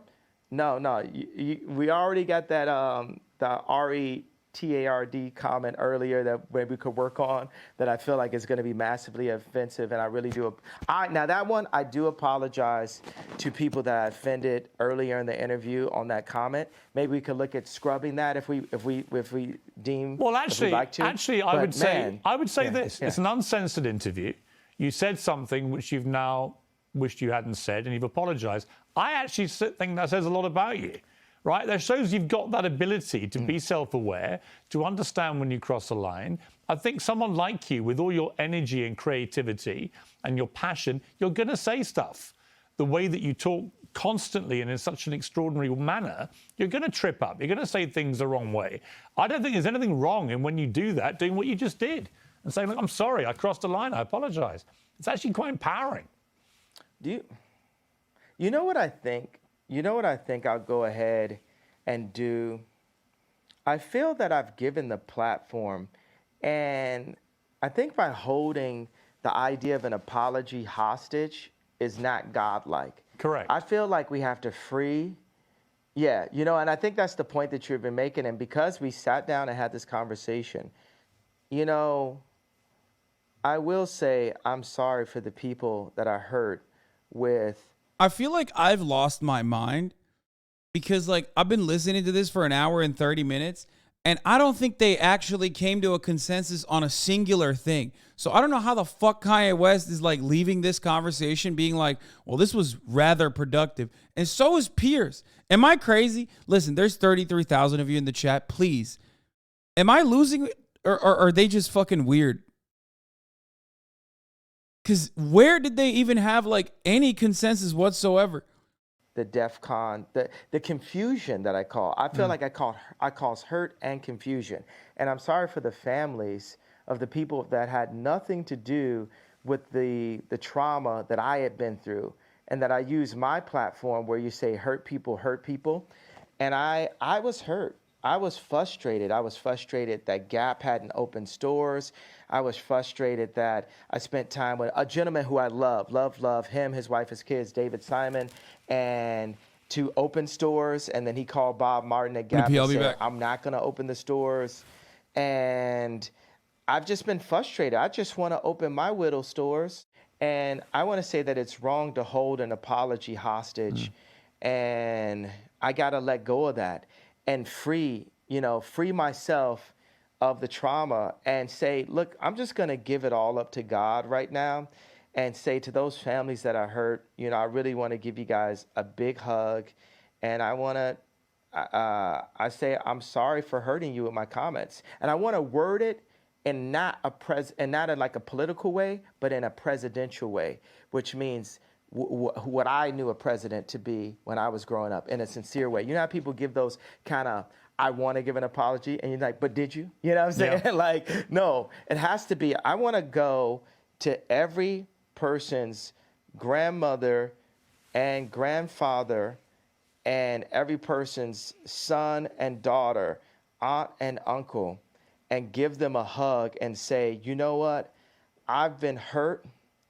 And I do want you to talk to your boys. I do want you to talk to the people that are in power, the people who do own the black voice, the people who do own the the vote, which a lot of Jewish business people do. And I want to be able to sit at the table with the contracts. I want my people to sit at the table with the contracts. I do want all of this, but I'm not going to hold my apology hostage till I get that. I'm going to start by taking accountability for my actions and the lack of sophistication in my wording. Like I said, I was sleepy, and it was taken in a way that I didn't mean to be taken. It definitely caused some attention. But I don't want the conversation to go away just because I came to you guys and said, I understand how I hurt you, and I'm sorry for the pain that I've caused and the confusion that I caused. Now, that is said, right? But I don't want the conversation to go away that we are still in a place where these contracts are still up. My people are still getting screwed. This has to be opened up.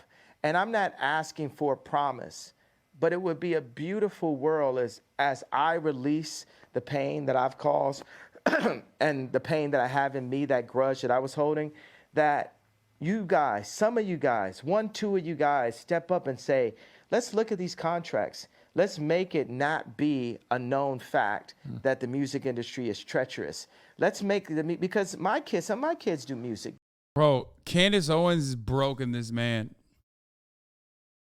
I mean, he's a full ass adult in and of itself. So like, obviously his own personal narcissism and his own personal behavior is reprehensible.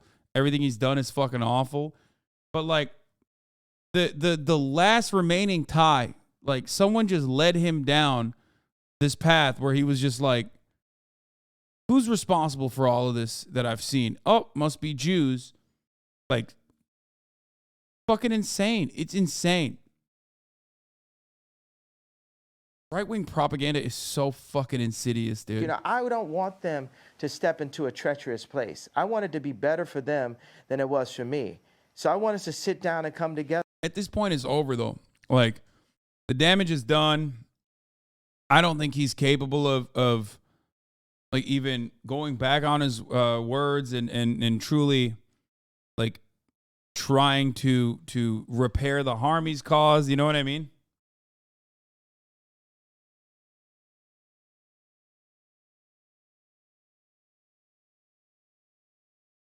And also, like, he might look apologetic right now. But, like, ultimately, I feel like he still thinks the record label executive exploitation is you know, it hinges on them being Jewish for some fucking weird reason. Like, I feel like he's not done with that. Together and really work on that. Would that make sense to you, Piers? You know what, Ye? If you'd simply said that in your tweet, I don't think there would have been any problem. And I'm very, very pleased, actually, that we've got to a place where you felt able to say that. And I think it was sincere. And but we still have a problem. That's my point. No, Piers. I get it. I get it. But what you've now done, you've now explained the context of the problem. And you also issued a sincere apology to people who were rightly offended by the way you phrased what you said. So I think that's a good place to finish the interview. And I'm very glad you got there. Okay, but Wait, did you just say he took fucking Bill said Jewish media in his apology? Is that what you just said? What? it's not finished. I understand. The idea is not finished. I understand. That there's still a problem. I understand. No one's going to be in any doubt there's a problem. And by the way, I'm sure there is. I'm sure that a lot of the contracts in the music business are rigged against people like artists like yourself. I'm sure of it. I mean, it's always been the case from Elvis onwards. So I get Piers, it. Would you help me and my people? Would you help me and my athletes? I got so many athletes that go to my school that are like all the guys that are on Donda are headed to the NBA, right? Could you help me? Could you help us make these contracts better for our people by calling attention, by just allowing me on your platform, right? And let's look at some of the things and point these things out. Could we work together on Absolutely that over the next happy couple of years? Very happy to do that. Yeah. Very happy to do that. I think we should talk more often. All right. It's taken a long time to get here. I've thoroughly enjoyed our conversation. It's been 2 hours. It's been free rolling. It's been occasionally challenging, but we've got to a place where I think is a good place, and I've really enjoyed it. So, Just like, it's crazy to me that like this is what he's, you know, looking at Piers for help. thank you very much indeed, Ye, for sparing me the time. Yeah. You know, I'm gonna feel like I lost my stone I was holding. Yeah. Yeah. But I had to give it up to God. You know what I'm saying? Like, Yes. You know, you're gonna be bragging. You're gonna be bragging at dinner tonight, like, yo, I talked to Ye. No one could do it. No one could do it. I did it. And you know, I'm giving you this, and I'm gonna pray that you, as a fellow believer in Christ, will help me to expose all the wrong that's still currently happening to my people, specifically in the entertainment industry, because Honestly, I'm very just happy. to start with. I'm very happy to hold anyone to account who is behaving improperly. Honestly. And I'm absolutely certain that entertainment business is riddled with people who try it on and exploit people, and I would be very happy to help you to expose that. But for now, I've got to leave it, Ye. We've had 2 hours. It's been remarkable. Thank you very much for your time. Peace. That was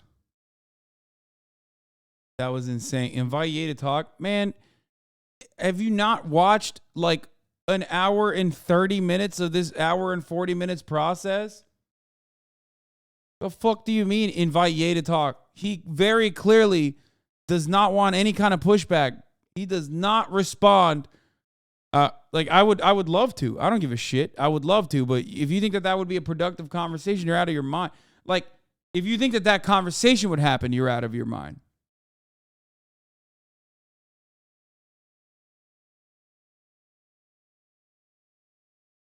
Yeah, of course I would love to do that, but there's no way in hell that would happen. I don't even think that Candace Owens would allow that to happen. Let's be real. No, I did hear him say open up Whittle stores.